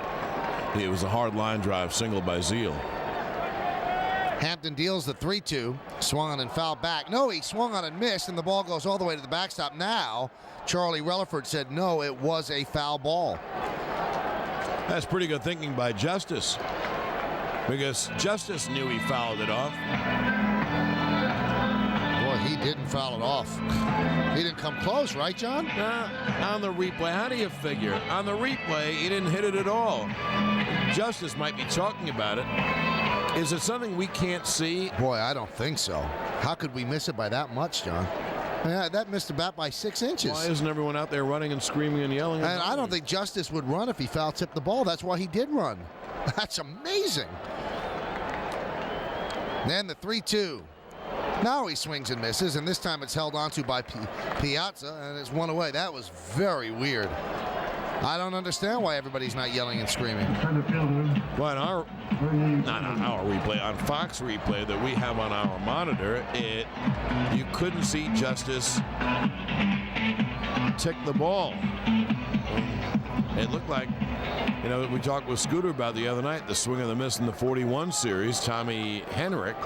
And then he ran to first when Mickey Owen missed what probably was a spitter, not a splitter. But anyway, Justice strikes out. And the Yankees didn't argue. Here's Bernie Williams, 0 for 1 with a walk, then a run scored, and the first pitch, a 2-seam fastball strike, outside corner, 0-1. Let's look at it again. Well, that was in fast motion. That's what Charlie Relaford had to deal with. Hampton deals the 0-1. Swung on and foul tipped in front of the plate. The count quickly 0-2. Monday at 8, the debate is on, the Subway Series debate. Here from the New York baseball experts, and take a nostalgic look back at Subway Series past. Find out on the Chevrolet Ultimate Subway Series show, a live 1-hour special only on MSG Network. Plus, you'll have a chance to call in live. The Chevrolet Ultimate Subway Series show Monday at 8 on MSG Network. The 0-2, swung on and hit sharply up the middle. Diving stop by Bordick. Scrambles to his feet, fires to Zeal. They get Bernie for the second out of the inning. Nice play by Bordick. A ball headed into center field. A full body dive. He hauls it in. By the way, John, while you were reading that message, Fox had a slow motion replay, and there is no way he foul tipped the ball. If anything, maybe Relaford heard the tick of the glove, because the ball ticked off of Piazza's glove and then rolled between his legs to the backstop. And Piazza, I give him credit, reacted well, acted as if it was a foul ball. But if you knew you hadn't fouled it, wouldn't you say something? The breaking ball to Martinez is inside 1-0. Yeah, I guess you would. I don't know how much you could say. I mean, I guess it's kind of awkward to argue, hey, I struck out. Hey, you got that wrong. I swung and missed. Okay, I guess I'll buy that. That question will be asked after the game, obviously. The 1-0 is a strike. Fastball outside corner, and the count 1-1. 3-0 Yankees. Were in the bottom of the 5th inning. Yankees lead in the best of 7 series, 1-0.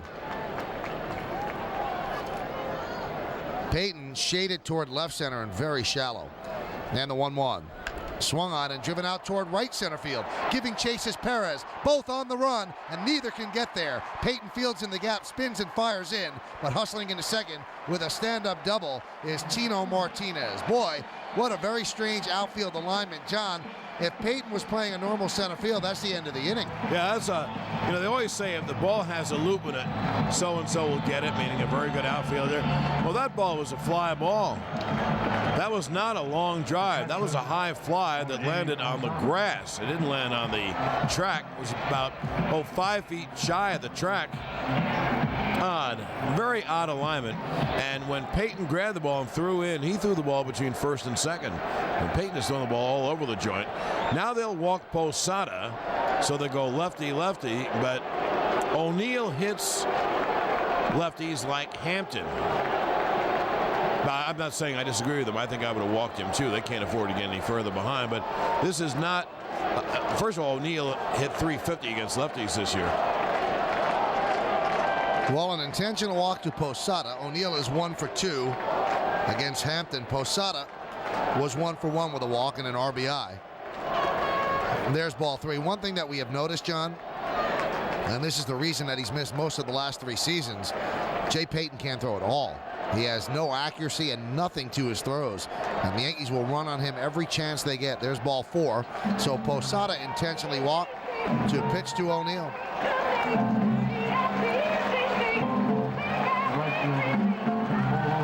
O'Neill struck out in the first with runners on second and third, and then he chopped a single up the middle in the 3rd inning.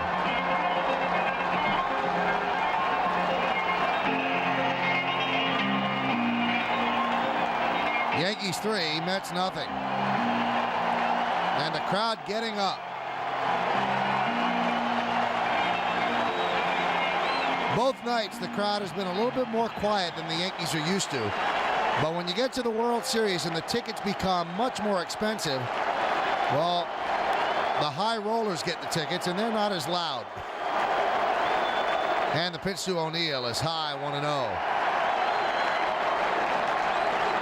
The people that might be a little more verbal in their cheering might not be able to afford these tickets. And the people that can afford these tickets might be businessmen that aren't used to getting on top of the seats screaming their lungs out. Or businesswomen.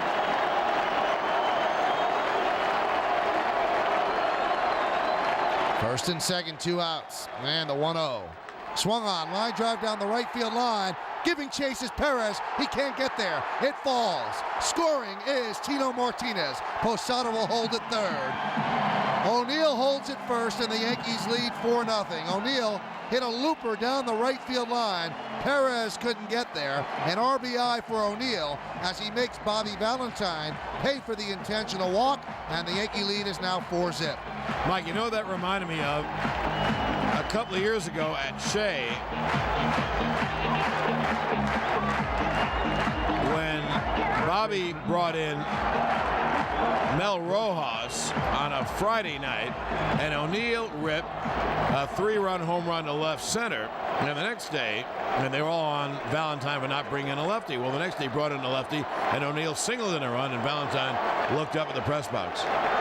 Here's Scott Brocious. Man, the changeup is swung on a miss, 0-1. That bullpen gets busy. That was a fly ball by O'Neill, but this time he pulled the ball down the right field line, and Perez was over in right center field. Right-hander Rick White is up. Now the Yankees have a 4-0 lead on this 2-out rally. Double, walk, single. First and third, 2 out. And the 0-1 outside at 1-1. And Mike, I really am beating this fallen horse. Since the game, and let's call it game 3. I don't know if it's game 3 or game 4 in Seattle. O'Neill has swung the bat very well, and he's had a lot of base hits since then. O'Neill had 100, or should I say Hampton, 107 pitches with 2 outs in the 5th inning. Works from the stretch, first and third, 2 outs. And the 1-1 is low, scooped up by Piazza. And the count 2-1 on deck is Jose Vizcaino. Tonight, O'Neill has 2 hits. Last night, O'Neill had a hit, so he has 3 hits in the series, and he has swung the bat much better. Brocious with a home run off a 2-2 pitch in the 2nd inning, leading off the 2nd, so obviously a solo shot. And then he struck out in the 3rd with runners on 1st and 2nd, 2 outs. Now he's got runners at the corners, 2 outs. And the 2-1. Popped up short center field. Backing up is Alfonso. He makes the call and the catch in right center for the final out of the inning. But the Yankees get a run on 2 hits, and they leave 2 at the end of 5. Yankees 4, Mets nothing.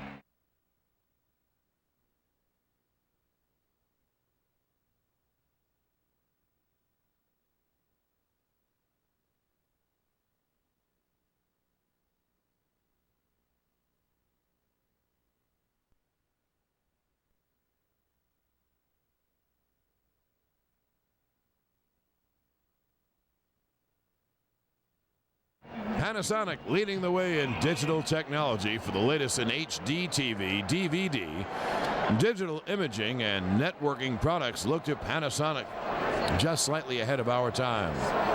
Well, the Yankees have given Clemens another run with which to work, and he has a 4-0 lead here in the 6th.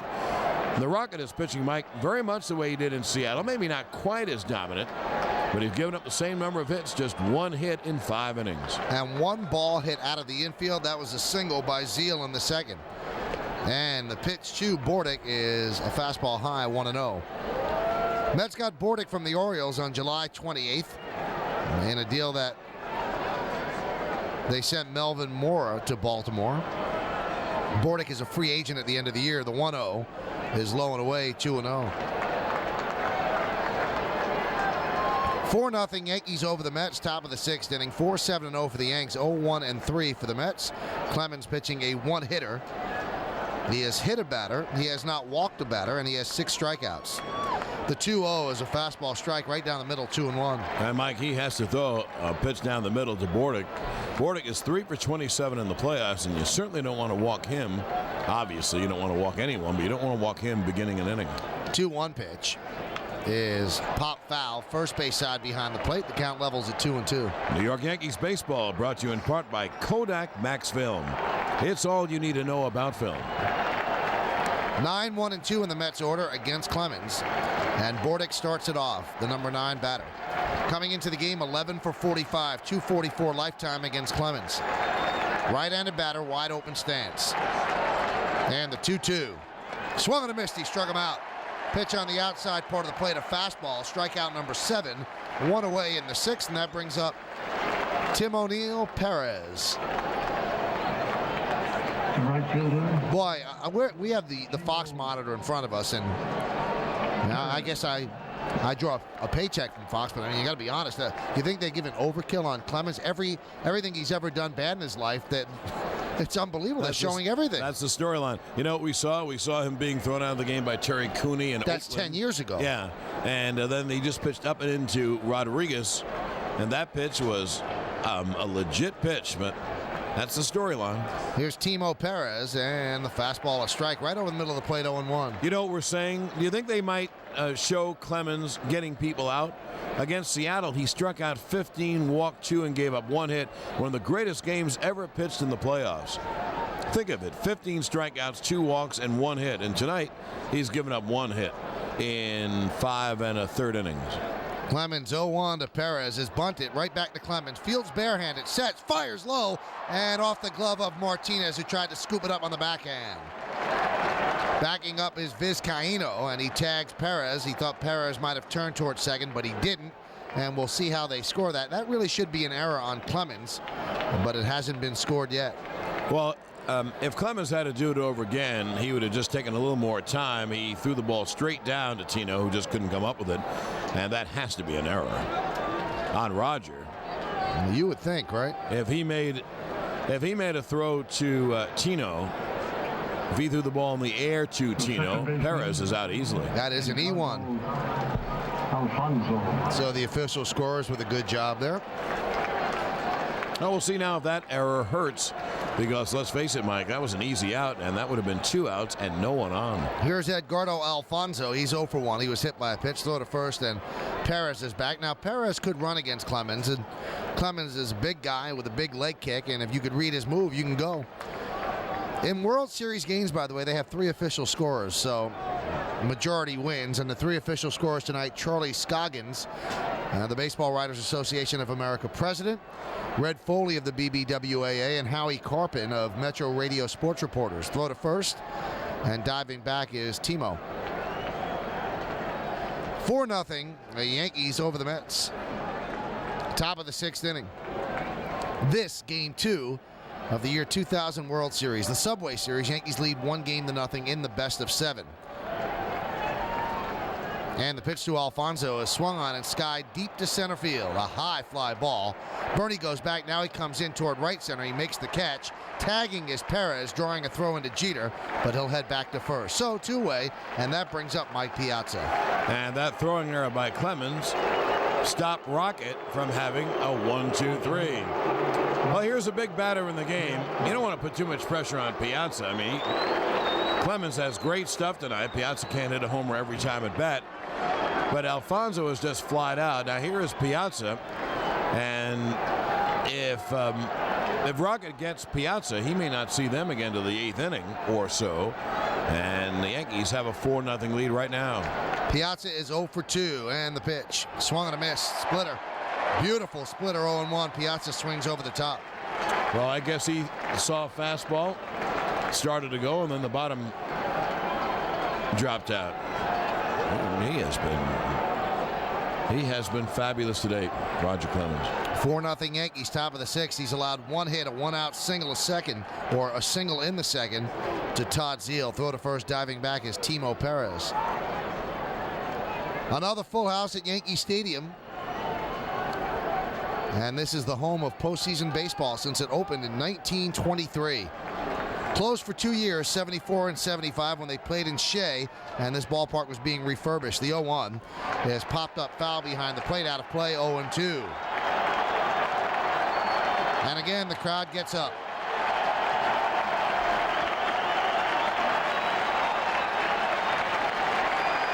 Clemens gets a new baseball from Charlie Relaford.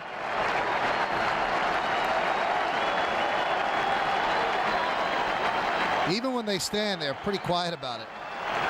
A very subdued postseason fall classic crowd. Clemens from the stretch sets, now steps off the rubber, deking back Timo Perez. Perez still dancing off first, trying to unnerve Clemens. Perez has come a long way, starting the year in A ball, and now here he is as the leadoff batter for the Mets in the World Series and playing right field. And the 0-2, swung on a line to left field, coming on Justice. He dives, and he makes the play. A beautiful play off the grass by David Justice, and that'll do it for the Mets in the 6th inning. No runs, no hits, 1 error, and 1 left. At the end of 5.5, the Yankees 4 and the Mets nothing.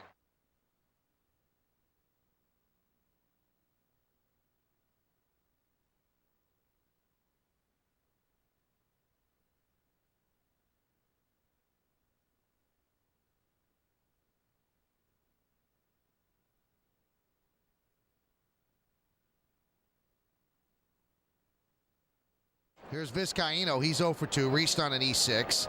And the pitch is a fastball strike by Hampton right over the middle of the plate. The count 0-1. Vizcaino with 4 hits yesterday. As I mentioned, 0 for 2 today. Yankees lead 4-0, bottom of the 6th. And the 0-1. Swung on and chopped slowly to third. Fielded there by Ventura on the grass. And he flips to Zeal 1 away.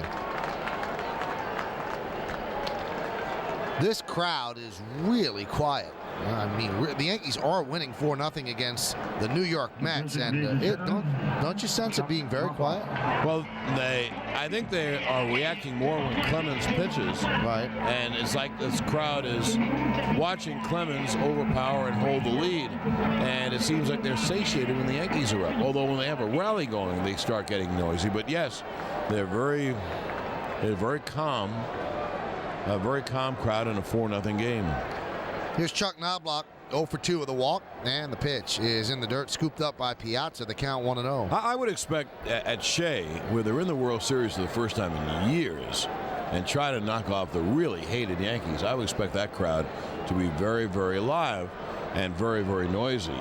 And this is the 4th time in 5 years this stadium has seen World Series games. Well, you hope that the Bronx doesn't turn into Atlanta. The 1-0 is low, 2-0, because the Braves, well, they seem to be a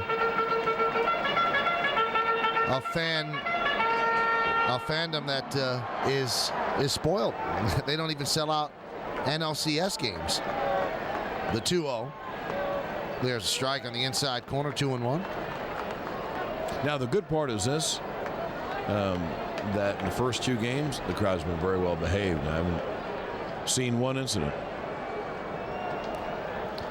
The 2-1 is swung on and driven out to center field. Jay Payton is there, pounds the glove and puts it away just slightly toward right center for the 2nd out of the 6th inning. New York Yankees baseball is brought to you by DMR Consulting, the results people. They make IT investments pay off. The shortstop, Derek Jeter. Here's Derek Jeter. Jeter is 1 for 3.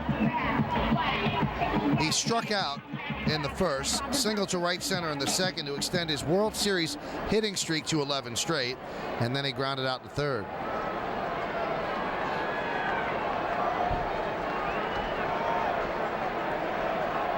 And the pitch. There's a strike on the inside corner, 0-1.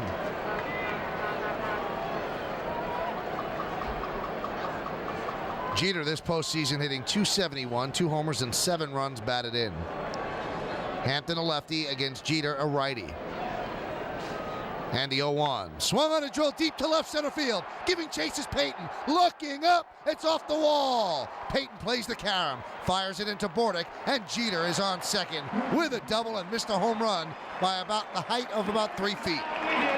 Oh, he hit a bullet. And Mike, as they say, that ball had top spin on it because the ball was heading to the wall and it was sinking, coming down really like a top spin tennis shot. And the ball hit, I would say, within a foot or 2 of the top of the wall. He just missed hitting one out right near the 399-foot sign. Boy, in Camden Yards, that's a home run that he could style on. That's about 30 rows deep. Here is Justice. He's 0 for 2 with a walk. Yankees lead 4-0, looking for more.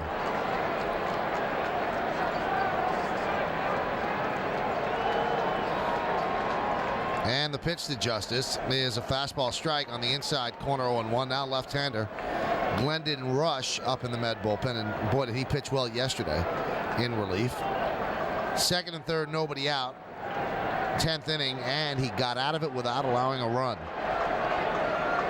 A jam he inherited from Dennis Cook. And the 0-1. Up and in, and did it hit him? I think it did as it rolls up the third baseline. So Justice gets hit, and he'll go to first. And you wonder with first base open if that was intentional. You don't know. Again, with everything that's been going on, you have to read things into every little thing that happens. Well, I don't have any idea if it's intentional or not, but why isn't that going to be as controversial as Piazza getting hit by Clemens? Hit him on the point of the elbow. And he's lucky he has that big padding there, so he didn't feel it. Well, anyway, I don't believe Hampton hit him intentionally. I don't know what it would prove anyway. I mean, just now that's a left-hand hitter. You want to get the left-hand hitter out. Now you have a great right-hand hitter in Bernie Williams, and one big hit, and the Mets will be blown out of this game. They're still in the game at 4-0, but at 6-0 or 7-0, no. And the pitch to Bernie is fouled back to the screen. The count 0-1. Bernie is 0 for 2 with a walk and a run scored. You know, if the Mets say, and this is what I think, the ball got away, that's kind of their answer. Madison Square Garden's solid ground program is paving the way for New York's children. Now you can own a piece of the garden, a permanent paving stone, inscribed with your own personalized message that will line the entrance to the garden. For more information, please call 212-465-6073. 212-465-6073. Hampton steps off the backside of the mound, rubs up the baseball, goes to his mouth. A very big moment in the ballgame. The Mets are in bad shape right now because simply the way Clemens is pitching. And when the Yankees tack on more runs, you wonder if they'd be able to come back. First and second, 2 outs. Good speed on the bases. The 0-1 is low and inside, 1-1. Mike, Bernie Williams has right-handed as much power as probably anyone in the game. He has unusual power from the right side. Would you look where Jay Payton is playing him? Very shallow. If Bernie Williams hits the ball hard and deep to left center or center, I don't think Payton can catch up. So I would challenge where he is playing. And the 1-1 is low, scooped up by Piazza. 2-1, and Hampton is working himself into a hitter's count. Now on deck is a left-hander, Tino Martinez, but you certainly don't want to load the bases. If he doesn't get Bernie, there's a very good chance that Bobby Valentine will bring in the left-hander Glendon Rush to pinch hit for Tino, remember, or to pitch to Tino, because that's the first batter that Rush faced last night, and he got Tino to pop up to left field with runners on second and third and nobody out. So Hampton has to know that Bernie Williams is probably it for him. The 2-1, swung on and missed, like a change or some kind of sinker. And Bernie swings over the top, so the count now levels at 2-2. 2 balls, 2 strikes, 2 outs, 2 on. Yankees lead the Mets 4-0 here in Game 2 of the best of 7. Yankees up 1-0. 4-8-1 for the Yankees and 0-1-3 for the Mets. The only hit for the Mets, a 1-out single to right field by Todd Zeile.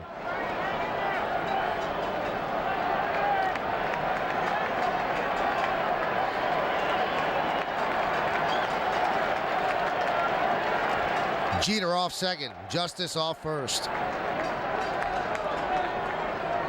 Now Hampton steps off the mound. Now they're allowing you to go to the mouth on the mound today because of the cold nature of the evening, but for some reason Hampton keeps stepping off when he goes to the mouth. We have seen Clemens blow on his hand on the mound. And the 2-2. Swung on and popped up. He's going to get him. Short right field. Coming on is Timo Perez and Payton with the call and the catch for the final out of the inning. So Hampton works out of trouble. No runs a hit and 2 men left at the end of 6. Yankees 4, Mets nothing.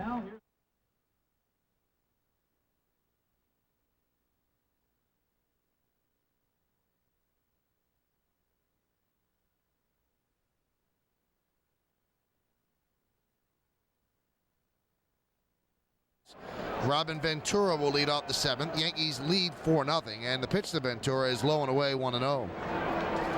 Ventura is 0 for 2. He tapped back to Clemens and then struck out. Clemens has 7 strikeouts on the night. He has not walked a batter. He has hit 1 batter, and that was Alfonso leading off the 4th. And the only hit, a 1-out single in the 2nd to Todd Zeile, a clean single to right center. The 1-0, swung on a miss. Blistering fastball upstairs, 1-1. Well, Mike, I'm sure we'll read tomorrow when they start digging in the record books. Has anyone ever pitched back-to-back one-hitters in postseason? The 1-1 is low, 2-1. Well, John, His one-hitter against Seattle was only the 8th one-hitter in the history of postseasons. I guess not, huh? Hey, he's been great, and not a walk in this game. 2-1 is fouled back, 2-2. Now against Seattle, he struck out 50. You know, the key is to win. And Clemens won 5-0 in Seattle, and he's winning 4-0 here. And this is the way the Yankees envision Clemens pitching. I don't mean that they thought he was going to pitch a one-hitter all the time, but you know, being this kind of a dominant pitcher. And he was for a good portion of the year for the Yankees. I made 16 starts, something like this. 2-2 is driven out to deep left center field, giving Chase justice, and Williams justice with the call and the catch for the first out of the inning. And that was his 85th pitch. I'm sorry, John. Excuse me, Mike. New York Yankees baseball brought to you by the Claridge Casino Hotel. If you want to be part of the action, come to the place where the excitement is all around you. The Claridge, smaller, friendlier, and so much more. Well, John, here's the list of one-hitters in postseason games, and there's been 7 one-hitters and 1 perfect game, so they say 1 hit or less. Ed Rulback of the Cubs, that was in 1906 against the White Sox. Here's the pitch to Zeal, is low, 1-0. Claude Passot of the Cubs at Detroit, 1945. Bill Bevins against the Dodgers in 47. Jim Lomborg of the Red Sox against the Cardinals. The 1-0 is a strike, 1-1. That was in 67. Kevin Millwood of the Braves against the Astros. That was last year in the division series. Bobby Jones this year for the Mets against the Giants. And Clemens this year against Seattle. The 1-1 is low, 2-1. Then, of course, you have the Don Larson perfect game back in 1956. So 8 games in the postseason, 1 hit or less. So obviously 7 one-hitters and 1 no-hitter / perfect game. And the 2-1 is fouled off the mask of Posada, goes all the way back to the screen. The count 2-2. Zeal is 1 for 2.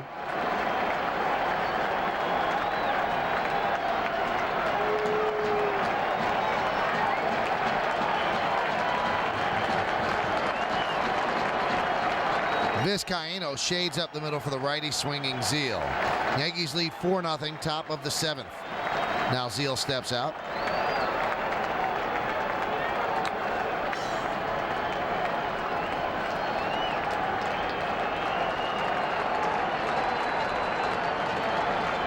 And the 2-2 pitch. Swung on a hit sharply through the left side for a base hit. Splitting Brosius and Jeter. Fielding is justice. He flips it into Jeter. And a 1-out single for Zeal, his second hit, and the Mets' second hit. And Zeal, who was 5 for 14 coming in against Clemens, and now is 2 for 3. Now, Zeal had 2 hits. You know, he's not just picking on Clemens. He got a couple hits off Andy last night, including the line drive that just missed being a home run, hit the top of the left field wall. Here is Benny Agbayani, who was 0 for 2 against Clemens. He struck out and grounded to short. Brosius fairly close to the line at third, about 5 feet behind the bag. And the splitter is low, 1-0. Well, this moment in Yankee history is brought to you by the History Channel, where the past comes alive. It's Game 2, 1936. Tony Lazzeri hits a grand slam, and Bill Dickey hits a 3-run home run as the Yankees beat the Giants at the Polo Grounds 18-4. And the 1-0. Fastball low and away, 2-0. So a runner on first base with 1 out. We are in the top of the 7th inning. Yankees lead 4-0. This was the inning where the Mets scored all their runs yesterday. Yankees had a 2-0 lead after 6. And the Mets scored 3 in the 7th, and they led 3-2 coming into the bottom of the 9th. And Armando Benitez blew the save. The 2-0 is fouled away, upper deck first base side, 2-1. Mike, there haven't been many times that Clemens has been behind like he was then. But even when he's behind, his stuff is so good that you see pop fouls like that off a right-hand hitter to the first base side late. And that's when they're sitting fastball, too. Yeah, Ventura leading off the inning, hitting a fly ball to left center field. So he has great stuff tonight, without question, great stuff. And also, this is a very big inning, as it was for Pettit, who couldn't navigate it last night. Because if Clemens gets through this inning, then he doesn't even have to. I'm not saying he'll be taken out of the game, but he wouldn't even have to pitch the 8th inning. And that would be Nelson Stanton, and then you have Mo in the ninth. Well, he has a very reasonable pitch count at this point, hovering around mid-90, I would think. And the 2-1. His popped up foul again. Same deal John just spoke about. This one in the right field seats down the line. And the count levels at 2-2. Clemens has 7 strikeouts. And again, Posada goes out and talks with Clemens for the second consecutive pitch. 4-8-1 for the Yankees, 0-2-3 for the Mets. Both hits off the bat of Todd Zeile. Yankees have to really like their chances if they can hold on and win this game, up 2-0, needing 2 to the Mets 4, meaning the Mets would have to win 4 of the last 5 to win the series. Can it be done? Sure, it can be done, but the odds would be against the Mets. The 2-2 swung on and missed. It gets away from Posada. He will throw to first, and Tino steps on the bag. Agbayani is out. Now, I'll tell you what. I might have this rule wrong. He should have thrown to second. I don't think the runner can go to first with first base occupied. You know why? Because you could drop the ball deliberately and start a double play. So that was ridiculous to go to first. He should have just gunned it to second. I think you've almost got to, I guess you score that a pass ball or a wild pitch. Strikeout and one or the other, and the putout goes 2-3. Designated hitter. So runner in scoring position now, and that'll bring up Lenny Harris. He's 0 for 2. He struck out and he grounded to third. And they scored a wild pitch.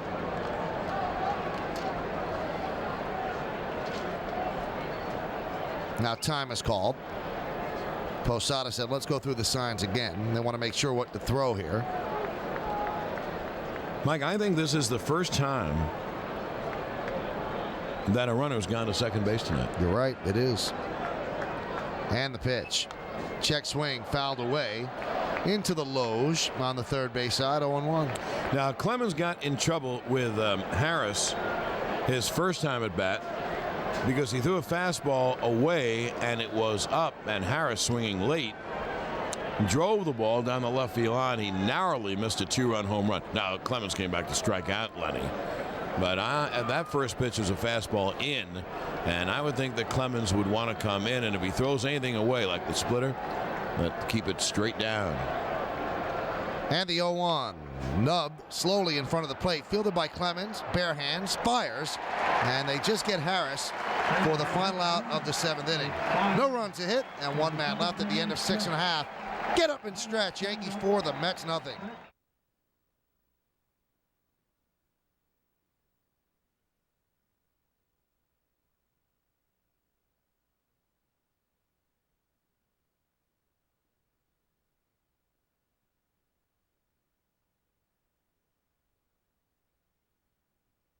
Well, tonight's 7th inning stretch was brought to you by OTB in New York City. OTB, we've got your number. To open a telephone betting account, call 1-800-OTB-8118.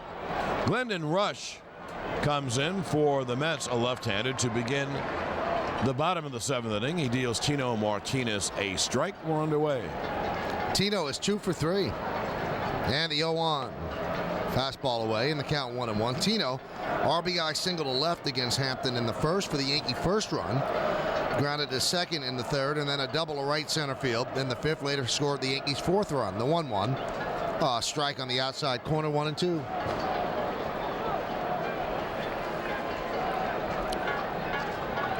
Yankees lead 4-0, bottom of the 7th. And the pitch is swung on, a hit sharply on one hop to Bordick. He backhands and flips the Zeile, 1 away. So 1 down, that brings up Posada. Posada's 1 for 1. RBI single to center in the first. He walked in the third and then was intentionally walked in the 5th.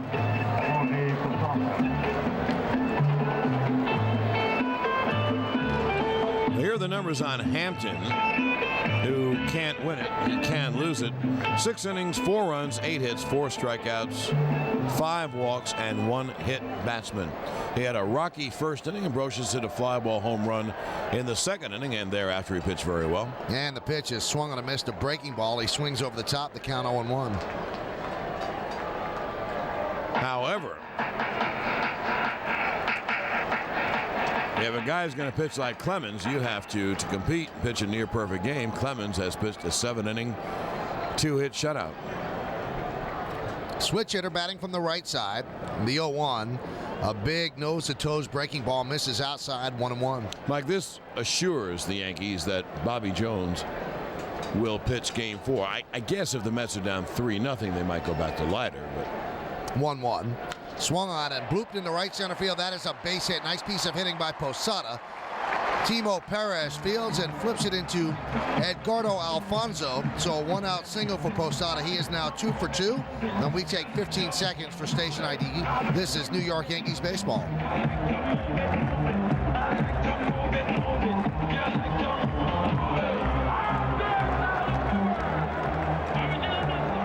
right fielder, Paul O'Neill. Along with John Sterling, I'm Michael Kay. You're listening to Yankees baseball. Game 2 of the World Series to be exact on this Sunday night. We certainly do thank you for joining us, and we will be here for the remainder of the postseason.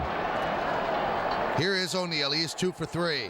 And the pitch by Rush is a fastball outside, 1-0. One thing I've noticed in the first 2 games, yesterday Ed Montague and tonight Charlie Relaford, they call a legitimate strike zone. Wouldn't you agree, John? They're not giving much off the plate. indeed, there aren't a lot of strikes to say, oh, how could he have called that? Right-hander Rick White is warming up because right-hander is... The 1-0 is swung and a miss. Good pitch on the inside part of the plate, bearing in on the hands to count 1-1. I'd say right-handers that do, but that isn't really true. Roches and then Vizcaino a switch hitter, but then 2 more righty hitters, Knobloch and Jeter, as the Mets try to hold it at 4 and give themselves a chance in the 8th and the 9th. Well, Rick White has certainly thrown a lot of pitches in the bullpen. This is the 3rd time that he's up, and he was up in the first inning when Hampton got in trouble. The 1-1 is sliced foul inside of third. Missed a double by about a foot, and the count 1-2.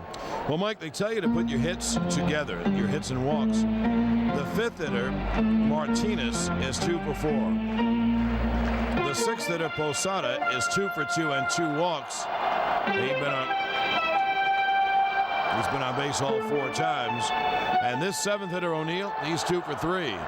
So 5, 6, and 7 have been outstanding against the Mets. O'Neill digs in against the left. He's down on the count 1-2. And the pitch. Breaking ball swung on ground ball inside first past the diving Zeal and down the right field line. Hustling to third is Posada. Digging out of the corner is Perez. He fires to second. O'Neill slides in with a double. Posada stops at third. O'Neill picks up his 3rd base hit of the night. Yankees have runners on 2nd and 3rd with 1 out. And Brocious comes to the plate. Mike, those 3 hitters have 7 of the Yankees' 10 hits. And the guy who's coming up now has a home run, so he's accounted for a run himself. That's 8 of the 10 hits. That'll be all, I'm sure, for Rush, because you want a righty to face Brocious. One more thing, Mike. You mentioned about Peyton. Timo Perez has a strong arm, fairly strong arm, but his location is not very good. Agbayani does not have much of an arm. Those are some bad arms. Yeah, it's not a great defensive outfield at all. And also, Zeal, the way he holds on the runner by leading with him, that's what cost him that play. I couldn't agree more. That's the knock on that play. Right-hander Rick White comes on. He pitched in Tampa Bay for a few years, so the Yankees have had at-bats against him. In fact, his first 2 batters, Brocious and Vizcaino, have relatively good numbers against him. Glendon Rush comes on, pitches a 3rd, and runs into trouble as Posada singles and O'Neill doubles him to 3rd, and the Yankees have a chance now to really blow up the game. If they get a base hit or maybe even a fly ball, 5 runs, that'd be tough against Rocket the way he's pitching, and of course backed up by Rivera. Tune in to Game Face every Thursday night live at 8, hosted by Dave Sims. It's an hour discussing the New York sports scene, and you can interact with some of the biggest names in New York sports. Be a part of the Game Face studio audience by emailing us for free tickets at GameFace@msgmetro.com. Game Face on Metro, it's what makes New York, New York. Well, Brocious is 3-for-11 against Rick White. The infield comes in, and so a hard ground ball not at an infielder is a base hit and would probably score 2. Yankees have a 4-0 lead, and with their bullpen and the way Clemens is pitching, a base hit here would certainly give them a comfortable feeling heading into the final 2 innings. Infield is in. White sets, hard-throwing right-hander. And now he steps off the rubber. The Yankees don't have the greatest speed on the bases. You've got Posada at third, O'Neill at second. But remember, as we told you, you don't have the best arms in the outfield, so a fly ball would probably make it 5-0. Just a medium-range fly ball. Now Piazza goes out and talks with Rick White, and what a jump that is for a guy like Rick White. You start the season with Tampa Bay, they get off terribly, and you don't think about anything but hunting and fishing in October, and here you are on the mound in Game 2 of the World Series. White and Bubba Trammell, who came to the Mets at the trade deadline, and also they were secondary players on Tampa Bay, so what a kick that is to be in the World Series. Now with the Mets in half a season, White was 2-3 and a good ERA, 3.81. Brocious is 1 for 3. The one, a home run off Hampton leading off the second inning down the left field line. He's also made 2 very nice plays in the field. One on a slow roller by Lenny Harris, and the other one a hot shot he fielded on the backhand by Jay Payton. And both of those came in the 5th inning. A .417 hitter in the World Series. 16 for 39. And the pitch. Fastball is low, 1-0. 94-mile-an-hour fastball by Rick White. But Brocious really is a pretty good fastball hitter. He has trouble with right-hand breaking balls, right-hand sliders. On deck is Jose Vizcaino. Nobody up in the Met bullpen, so this is White's game right now. Hampton and Clemens, the pitchers of record. And the 1-0. Low, 2-0. Another 94-mile-an-hour fastball that Brocious is not biting on. You look around the ballpark, there is not a seat to be had. This is the hottest ticket in town. Again, like last night, the crowd is laden with celebrities from every walk of life. And the 2-0. Outside, 3-0. 1 pitch away from loading the bases. Do they green light Scott Brocious? They might. They have a 4-0 lead, so if you do it, this would be the time.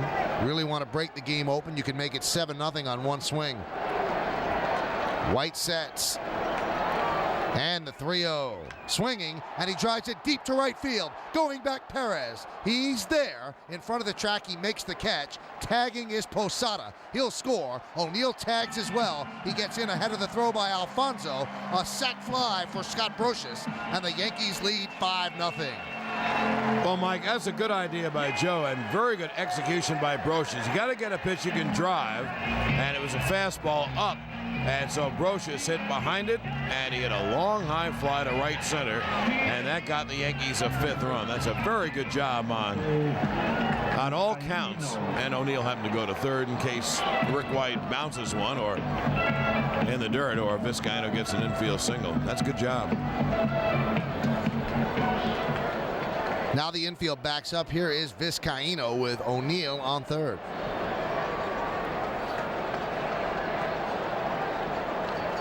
White sets, and the pitch. Swung on and fouled back. Right underneath the luxury boxes, the count 0-1. 5-0 Yankees behind Roger Clemens, who is pitching a dazzling 2-hitter.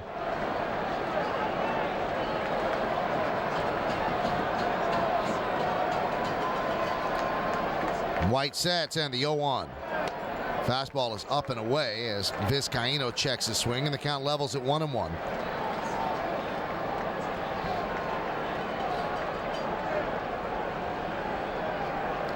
Yankees with 10 base hits and 5 runs. The Mets 2 hits and no runs. O'Neill leads off third. They're in at the corners and back at short and second. The 1-1. Strike. Fastball inside corner. Vizcaino didn't like it. Turns around and tells Charlie Relaford as much, and the count 1-2. Vizcaino very soft-spoken. A quiet deal made by Brian Cashman before midseason, trading Jim Leyritz, who really had no role on this team, to the Dodgers for Vizcaino. The 1-2. There's a check swing in the dirt. And they check with the first base umpire. Now they check with the third base umpire. They check with everybody and no, it wasn't a swing. So the count levels at 2-2. Yankees really had very little use for Leyritz. They didn't think that he had much. And Vizcaino was making $3.5 million with the Dodgers, and they didn't have much use for him. So they ate some of the salary. They took on Leyritz's salary, and the Yankees took on Vizcaino, who has really helped them quite a bit.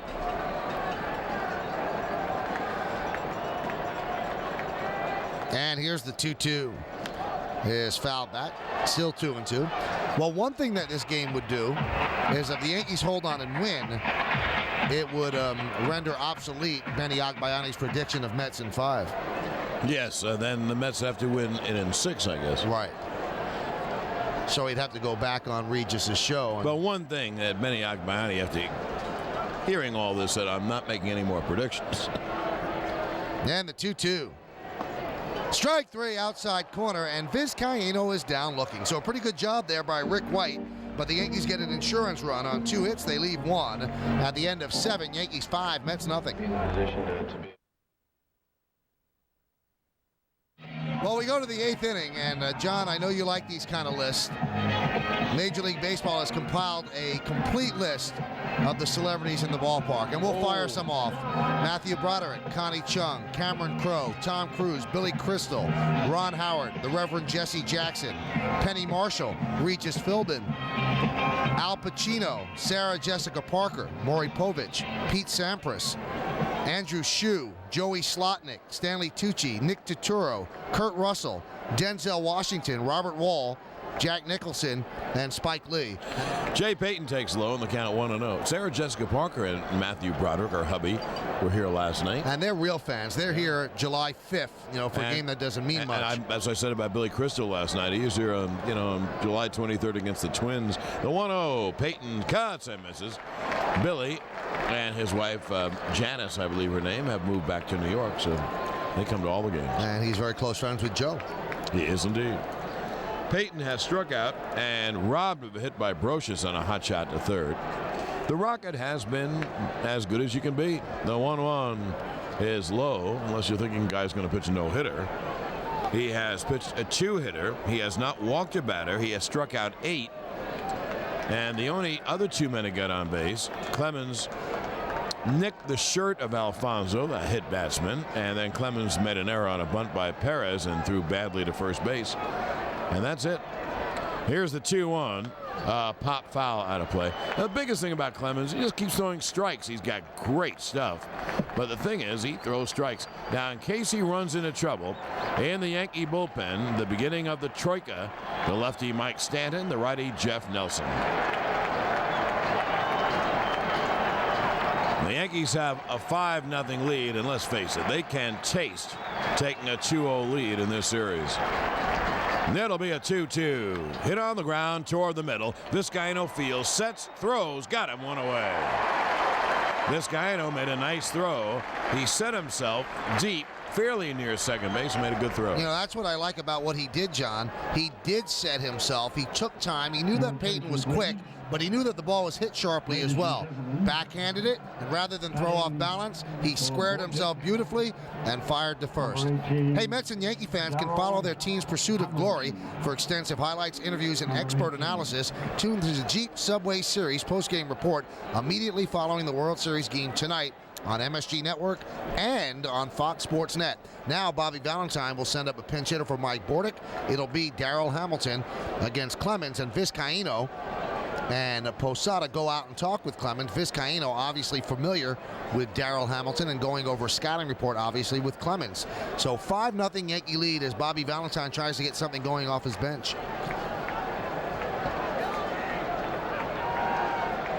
Now Clemens deals and the pitch a strike. Hamilton is a former American leaguer. He played with Milwaukee when they were in the American League. And he has not fared very well against Roger. The 0-1 is low. Hamilton, a line drive lefty hitter, is 6'4", 30 against the Rocket. So 1 away, and they bring up a lefty hitter, Hamilton. And the 1-1. Caught on it, missed. And the count 1-2. Rocket through a blazer. John Wetland once struck out Hamilton with a tying run at third to win Game 3 of the '96 Division Series against Texas, give the Yankees a 2-1 lead. And the 1-2. He struck him out swinging splitter. Oh, what a splitter. Hellacious, as the players call it, broke down and away. And that is strikeout number 9. He's done some job. He really has. You can't complain about anything he's done in this game. He has been in command from the very beginning, the 1-2-3 first inning. The incident with Piazza, it seemed to maybe even fire him up more and almost made the Mets say, wow, what's going on here? Because they have not done anything since they didn't do anything in the first inning. So you can't say that fired him up because he was great before that as well.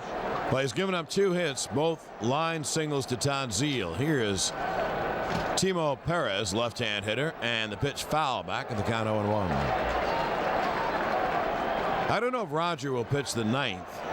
Well, that has to do with what Joe thinks and pitch count and yada, yada, yada. But boy, the way he's pitching in this inning, the 8th, he certainly could pitch the 9th. First of all, this guy is an absolute horse. And no one can be in better shape than Roger Clemens. I mean, Clemens, he might run to his home tonight. The 0-1 high. He's in superb shape. He does nothing but work out. He works out after his workout. And it's a very cool night. I mean, it's a great night to pitch him. It'll be a 1-1 with 2 outs to Perez. And the pitch strike in the count 1-2.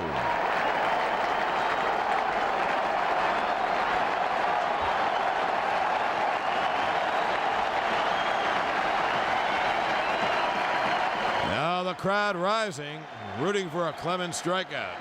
2 outs, no one on. The 1-2. Low splitter, the count 2-2.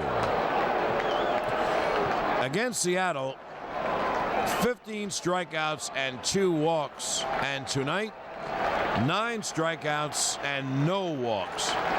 Hey, baby, that's control.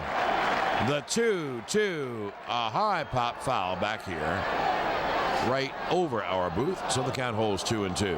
Yankees scored 2 in the first.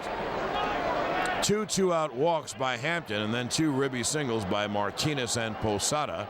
Brocious homered in the second. The Yankees added single runs in the 5th and the 7th, and the Yankees have a 5-0 lead. We're in the 8th. 2 outs, no one on. It'll be a 2-2 to Perez. Pitch is chopped slowly to short. Jeter fields, fires, got him.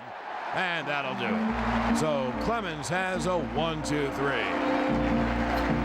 At the end of 7.5 innings of play, it's 5-0 Yanks.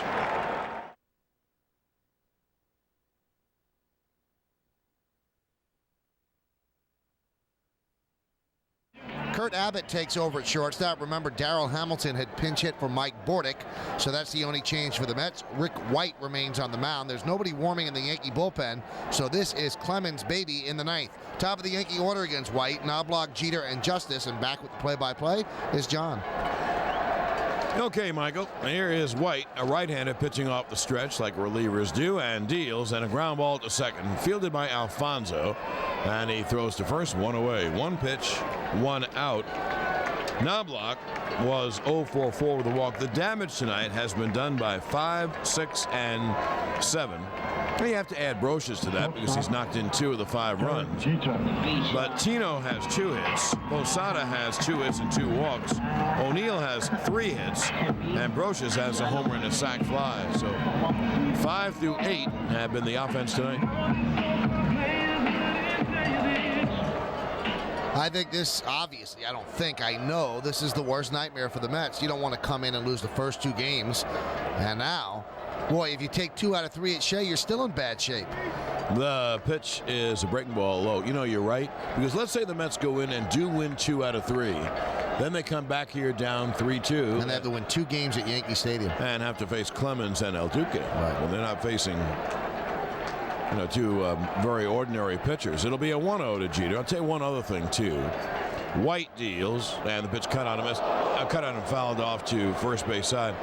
I thought the Mets had a great chance because the Yankees have been susceptible to great lefties, and they have 2 great lefties, Leiter and Hampton. Now, Now they go to their righties, Rick Reed and Bobby Jones, and the Yankees.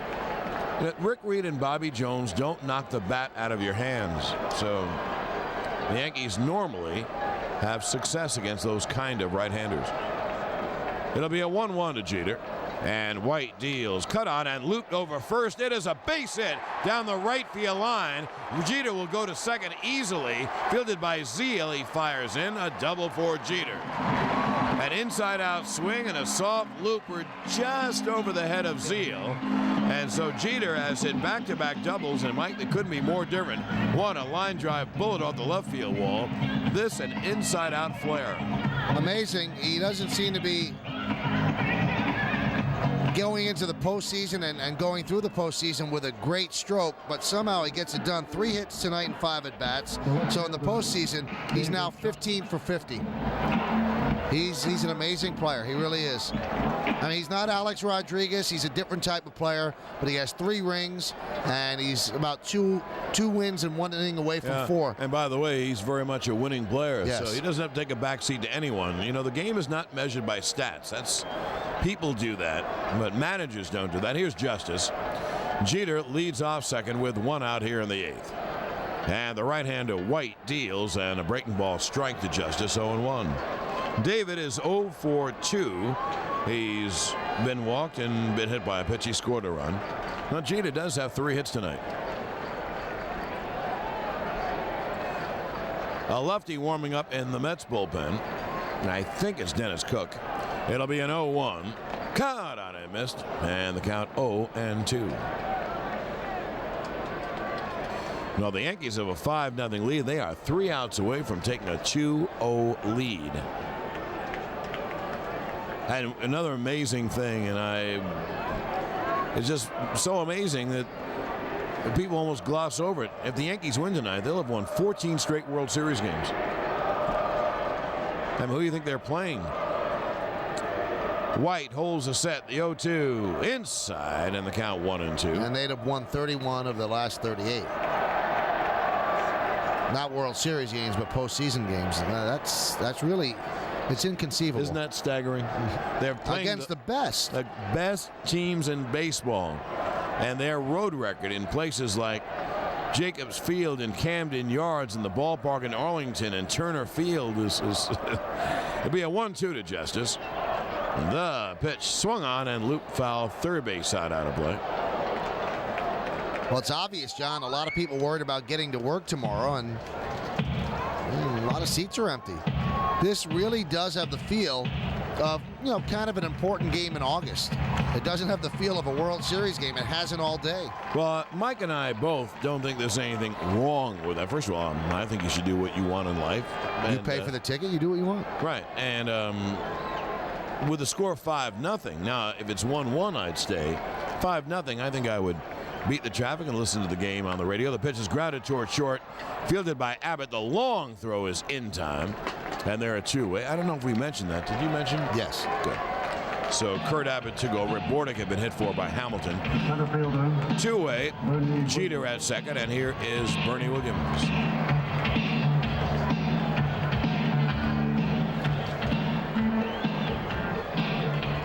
They're going to intentionally walk Williams, I think, and they will face Tino. I mean, what you're doing there is you're saying, well, Tino, we don't think you're as good as Bernie, and Tino's really swung the bat better than Bernie of late. That's a very strange move with 2 outs, and you're not setting up a double play. I don't get that. I guess Bobby Valentine's going to bring in Cook. He is managing to the hilt. Maybe. That could be what he's doing. I don't blame him. 5-0, you're in bad enough shape. If you give up another run, you're really in tough shape. Now, I'm guessing that. Now, if he doesn't bring in Cook, it's a strange move, right? Yes. There's ball 4. No, there's ball 3. I don't want to get ahead of ourselves. Cook was not effective last night. He was relieved by Glendon Rush. Couldn't find the plate. There's ball 4. So Bernie walks, and that puts runners on first and second. Jeter's on second. Bernie's at first, and Martinez comes to the plate.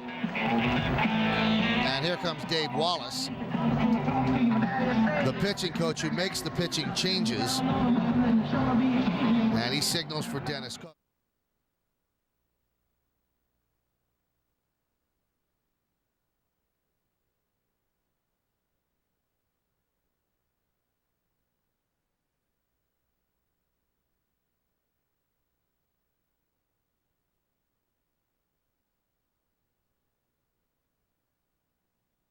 Well, Dennis Cook, who did not pitch well yesterday, I believe he walked 2 batters.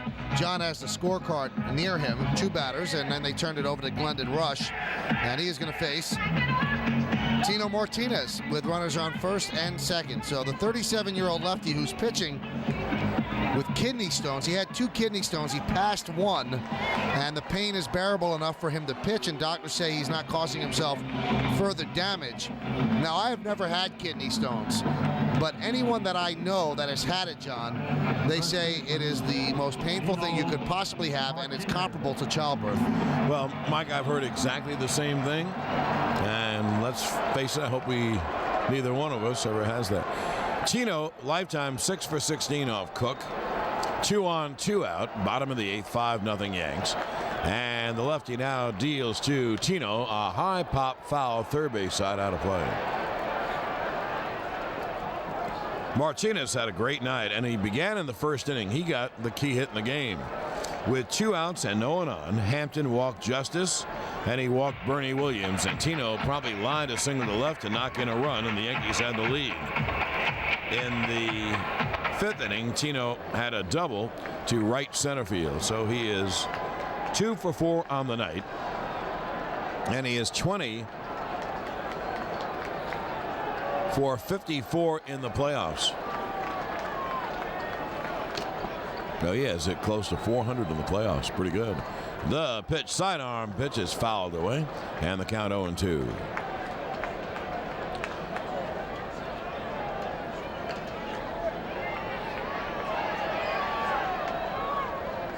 I guess Clemens starts the 9th, doesn't he? It's a 5-0 lead. If it was 2-0 or 3-0, it might be Mariano.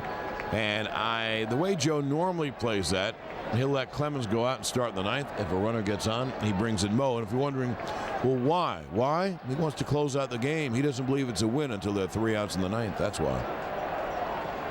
I mean, I think he would prefer to give Mo the night off. Yeah. Because he pitched 2 innings yesterday. But as John said, it's not over, as Yogi would say, until it's over. And Joe also made the point on the manager show, we have tomorrow off. Right. And also, Mike Stanton made a point on the K Corner. This is a World Series. You pitch whenever they ask, and you better be ready. Right. Well, also, too, you never take a chance. Imagine. Now, it's even silly to talk about it. See, the things like, well, we want him to pitch a complete game. The players don't think about that. They want to win the game.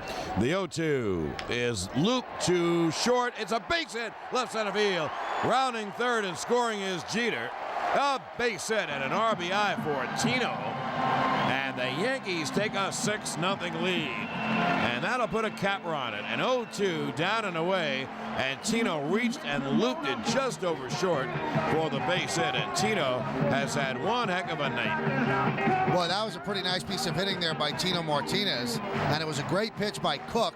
But Martinez didn't try to pull it. He just put the bat on the ball, just cleared the head of Abbott, who went back quickly but couldn't get near the ball. And that's a base hit. That's an RBI. And now Tino has 2 ribbies on the night. He's 3 for 5. And what a postseason he's having. 21 for 55. Here's Posada, who's had a perfect night. 2 hits and 2 walks.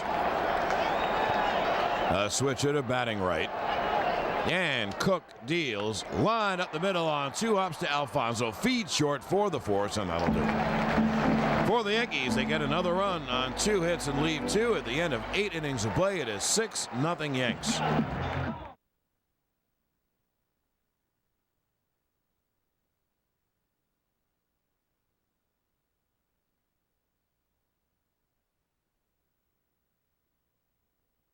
Well, they've already gotten out of the Piazza Clemens mess without a huge incident. So why have it in a 6-0 game in the 9th inning? Clemens didn't give up a hit to Piazza. He didn't hit Piazza. This way he leaves. He was great, a 2-hitter over 8 innings. He lets Jeff Nelson pitch, and he avoids further incident. Now, if Nelson gets into any trouble, then they can go to Mariano Rivera, John. I agree with you and Joe. And Clemens came through brilliantly here in the World Series in Game 2, a very big game for the Yankees. Make no mistake about that. And Clemens, in his last 2 starts, Seattle and here, 17 innings, no runs, 3 hits, 24 strikeouts, and 2 walks. Tonight, 8 innings, no runs, 2 hits, 9 strikeouts, no walks. He hit about it. Yeah, a ball ticked the shirt of Alfonso. So Clemens pitched brilliantly, and the Yankees have a 6-0 lead. Here is Nelly to face two right-hand hitters, and they would like Nelly to get these two righty hitters all series long. Alfonzo and Piazza. Pitch is outside, 1-0. Alfonzo is 0 for 2, and he was nicked by a pitch. Clay Bellinger takes over in left field for David Justice. Ironically, Justice made the defensive play of the game, robbing Piazza of a hit. The 1-0, there's a strike. That was a fastball by Nelly. And if Nelly has trouble, then you'll see Rivera. But the Yankees probably hoping that Nelly goes out and gets him 1, 2, 3. Boy, I think you come into the first two games of a series. Breaking ball cut on a missed. And what you hope is to split the first two games. And the one thing you want to avoid, obviously, is getting swept. I don't think anybody thinks they're going to take the first two games. But the Yankees right now are 3 outs away from, just starting the World Series the best way you could possibly start it. And the Mets are in the biggest hole they could possibly have after 2 games. The 1-2 is lined to left center field. There's a base hit, cut off by Bellinger in the gap. So Alfonzo is on with a clean single to left center. And here is Piazza.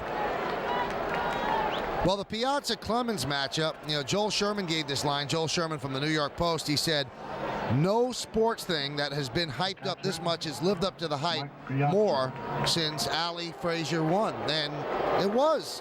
I mean, in the first inning, you actually get a broken bat that Clemens catches and then fires into the direction of Piazza, who was running to first, and the bench is clear. I mean, that's all anybody spoke about for the last month. If these two teams met in the postseason and Clemens faced Piazza, boy, it could get ugly. And you know what? It almost did get ugly. Nelson deals strike. Piazza has grounded weakly out, struck out, and didn't strike out. He popped up, and then he hit a line drive to left, and Justice raced in and made a catch sliding on the grass. A heck of a play. Alfonzo leads the 0-1. Is swung on and hit in the air to deep left. Fair, it's gone. That ball is a home run off the left field foul pole. It is a 2-run home run for Piazza. And the Yankees now have a 6-2 lead. And the words weren't out of my mouth when Billy Connors, the pitching coach, got on the phone. And you better believe that Mariano Rivera will get ready in a hurry. Well, Piazza goes yard for the 3rd time in the postseason, and that clanged out the foul pole. It would have landed in the lower stands. And Billy Connors will now take the walk to the mound to talk with Jeff Nelson. That gives Mariano some time to warm up. Now, you always try to get into the heads of people, John, and you think, well, does this help the Mets as they go into Game 3? Or any kind of little psychological hinge that you could grab onto. If you're Bobby Valentine, you do. You go, well, look, we scored those runs in the 9th, and that makes them feel a little bit better. I mean, if they had come out of this totally shut out, I think they have to feel awful about themselves. But now they know Piazza, their big guy, hit a home run, and they go into Shea Stadium with a little bit of a pulse. Again, this game isn't over at this point, but you assume the Yankees will somehow hold on. And if the Mets could take anything out of this game, John, it would be that home run. Well, I would if I'm the Mets. I think the games play out on their own. I think they're all different. And the reason why it'll be different is because the 2 pitchers will be Rick Reed for the Mets and El Duque for the Yanks. Here's Ventura, left-hand hitter, and the backdoor breaking ball's in for a strike, and the count 0-1. So a 2-run home run for Piazza, and now the Yankee lead is 6-2. And remember, the Yankees just scored a couple of runs, Mike, in the 7th and 8th. Big runs. Yeah, the 0-1. Swung on line. There's a base hit center field. So Ventura hits a rope. And you've had single, homer, single as Mariano gets ready in the bullpen. And for the Yankees, he can't get ready fast enough. Well, the Mets have overcome a 7-run deficit. It was back on June 30th. They trailed 8-1 in the 8th inning. So that's the 8th inning. This is the 9th inning where they trailed 6-0. But now it's 6-2, and Tino calls time, and he will talk with Nelson. He really has nothing to tell Nelson other than, gee, what a nice night this is, because he's giving Mariano Rivera some extra throws in the bullpen. And, it's a funny thing, when Tino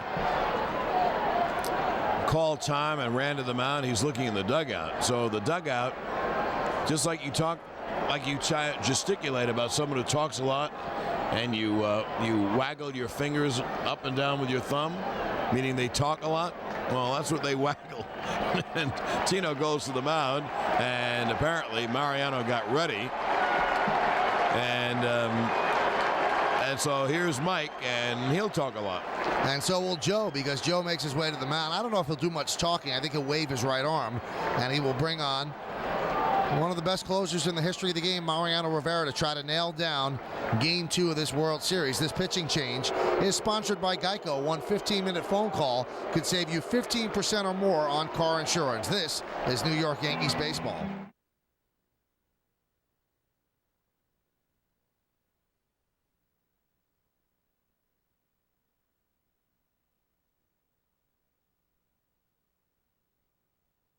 And now he's trying to nail down a 4-run lead. This doesn't matter, especially in the postseason. This is not a safe situation, simply because of the fact the tying run is not on deck. That would be the 5th run. And I understand what Joe's doing. Why put him into a situation where the tying run is 1 batter away? Give him some room to maneuver and some margin of error, and that's exactly what he's done.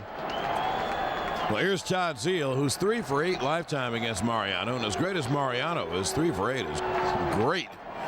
Ventura at first, not a base runner, and the pitch to Zeile is high. Of course, you wouldn't run anyway.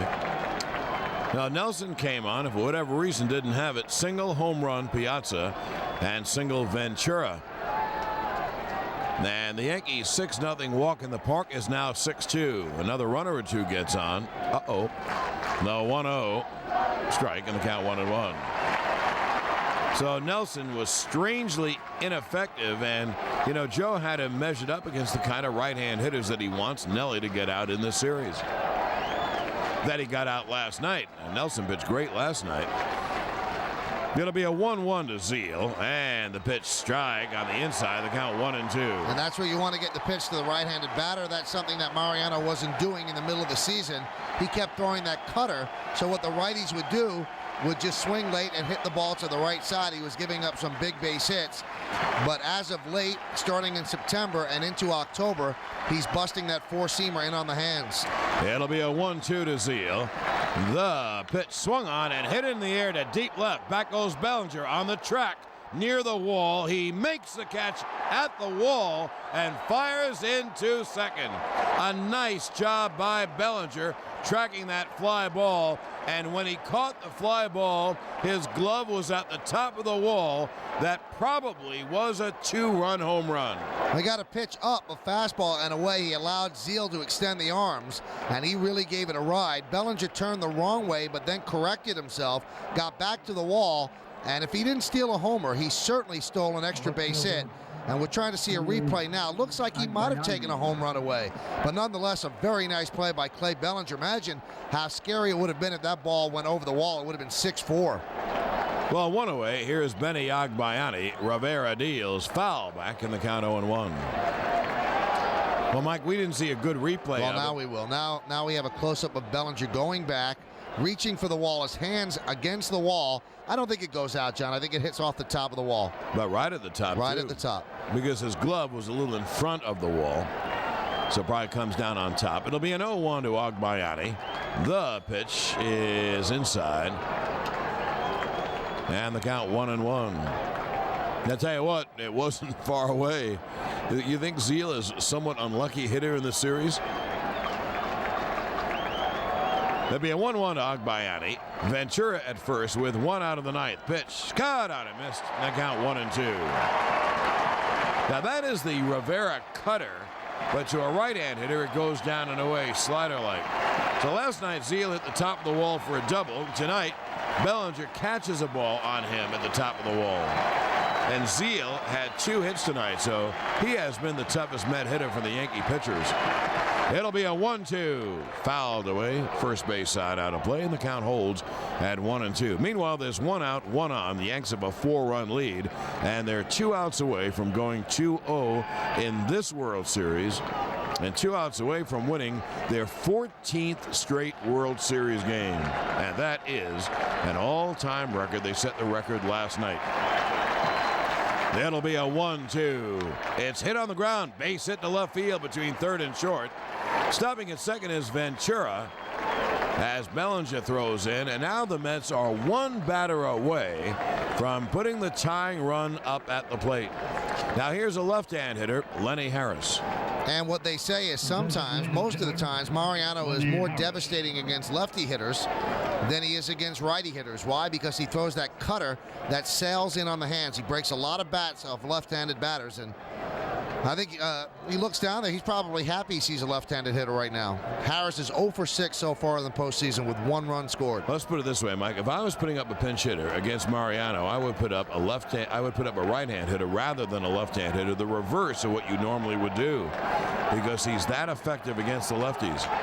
Here's Harris, a line drive lefty hitter, and the pitch is hit on the ground foul outside of first, and the count 0-1. Harris had 4 home runs in the regular season for the Mets and 26 runs batted in. He's a stocky left-handed batter. He certainly does have the power to put one in the seats and make it 6-5. It'll be an 0-1 to Harris. Now, Rivera, the Zeal blow was a deep drive. That was just a ground ball, happened to be in the hole. The 0-1, it's cut on and I think missed.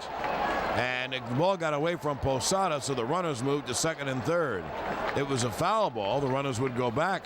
But I think that pitch sailed up and into Harris, and he missed it, and it went off the glove of Posada. So I guess they'll call that a pass ball, and the runners moved to second and third. You know, and that's somewhat significant, John, for this reason. Mariano gives up a lot of blue pitch just over the infielder's head, because what he does is he jams you, and the jam shot just goes over the second baseman of the shortstop's head. Well, a single now would make it 6-4, so that is a pretty significant pass ball. And you know what happened? I saw a replay, and Posada didn't close the glove on the ball. So it's a pass ball, second and third with 1 out. It'll be an 0-2 to Harris. And Rivera deals, hit on the ground back to Mariano. He holds the runners, and now he has a runner trapped between second and third. On to home, and out at home is the front runner, Ventura. Why Mariano didn't simply go to first, I'll never know. And now there's first and third and 2 out. So it is 1-6-2, and they get Ventura on a rather exotic fielder's choice. You could not have a worse defensive play than that. I mean, talk about making bad decisions. Right now you want to get outs because you have a big enough lead. Mariano obviously isn't concerned about his ERA. He had checked the runner at third base back. So what if he had the runner at second base off the bag? His play was to first. It is absolutely inconceivable that that's the way he went and got the out. And the reason is that's a risky throw from Jeter all the way home. That Jeter made it. So it's 1-6-2, first and third, 2 out, and here's Jay Payton, and Rivera deals is low, and they allow the runner to go to second base anyway on defensive indifference, so Harris goes to second. So if Rivera had thrown to first for the easiest out you can make, they'd be in the same spot, second and third. And with a lot less heartache. That's ridiculous. That is ridiculous. So second and third, 2 out. It'll be a 1-0 to the righty swinging Payton. The pitch is pop foul out of play. First base side, the count 1-1, and the Yankees are 1 out away from going 2-0. I think that's the nuttiest play I think I've ever seen. It's a World Series game in the 9th inning. You just get outs. You have a 6-2 lead.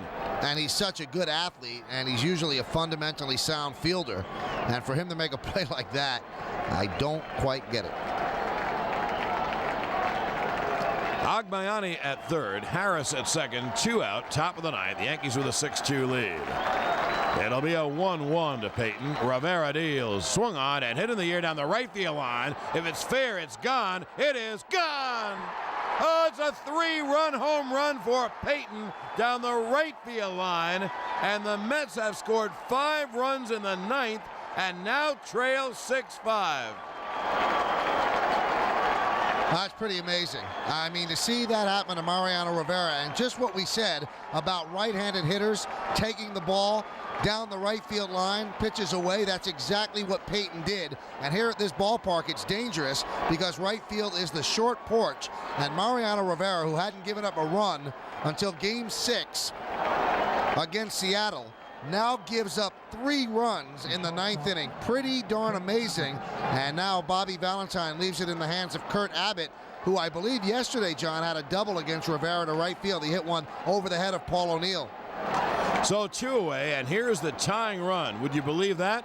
The tying run. You know what? Maybe Clemens should have pitched the 9th. 6-5 Yankees in the 9th. 2 outs. And and the right-hand hitting Kurt Abbott takes strike. Rivera will be charged with 2 runs because Ventura was on base and he was run into a fielder's choice, so I think Rivera will be charged with 2, but you get the idea. It'll be an 0-1. Caught on a miss in the count, 0-2. Mike, I've never seen this. The Yankees gave up 5 in the 9th and are hanging on to a 6-5 lead. 2 outs, no one on. It'll be an 0-2 to Abbott. Rivera is set. The Yankees are a strike away. The pitch is strike 3 called. Ball game over. Yankees win. The Yankees win. Well, it was as scary a proposition as the Yankees have ever had in a World Series game. Remember, they've won 14 in a row, but they got through it. They win 6-5. They take a 2-0 lead in the series, and Mike has the total. You know, John, they have not blown a lead in a World Series game after 8 innings since 1947.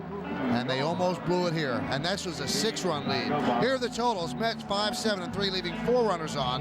Yankees 6-12-1, leaving 12 runners on. The winning pitcher is Clemens. The loser is Hampton. Home runs by the Mets, both in the 9th inning, by Piazza and Payton. The attendance here at Yankee Stadium, another sellout, 56,059. And the time of the game, an unmanageable 3 hours and 30 minutes.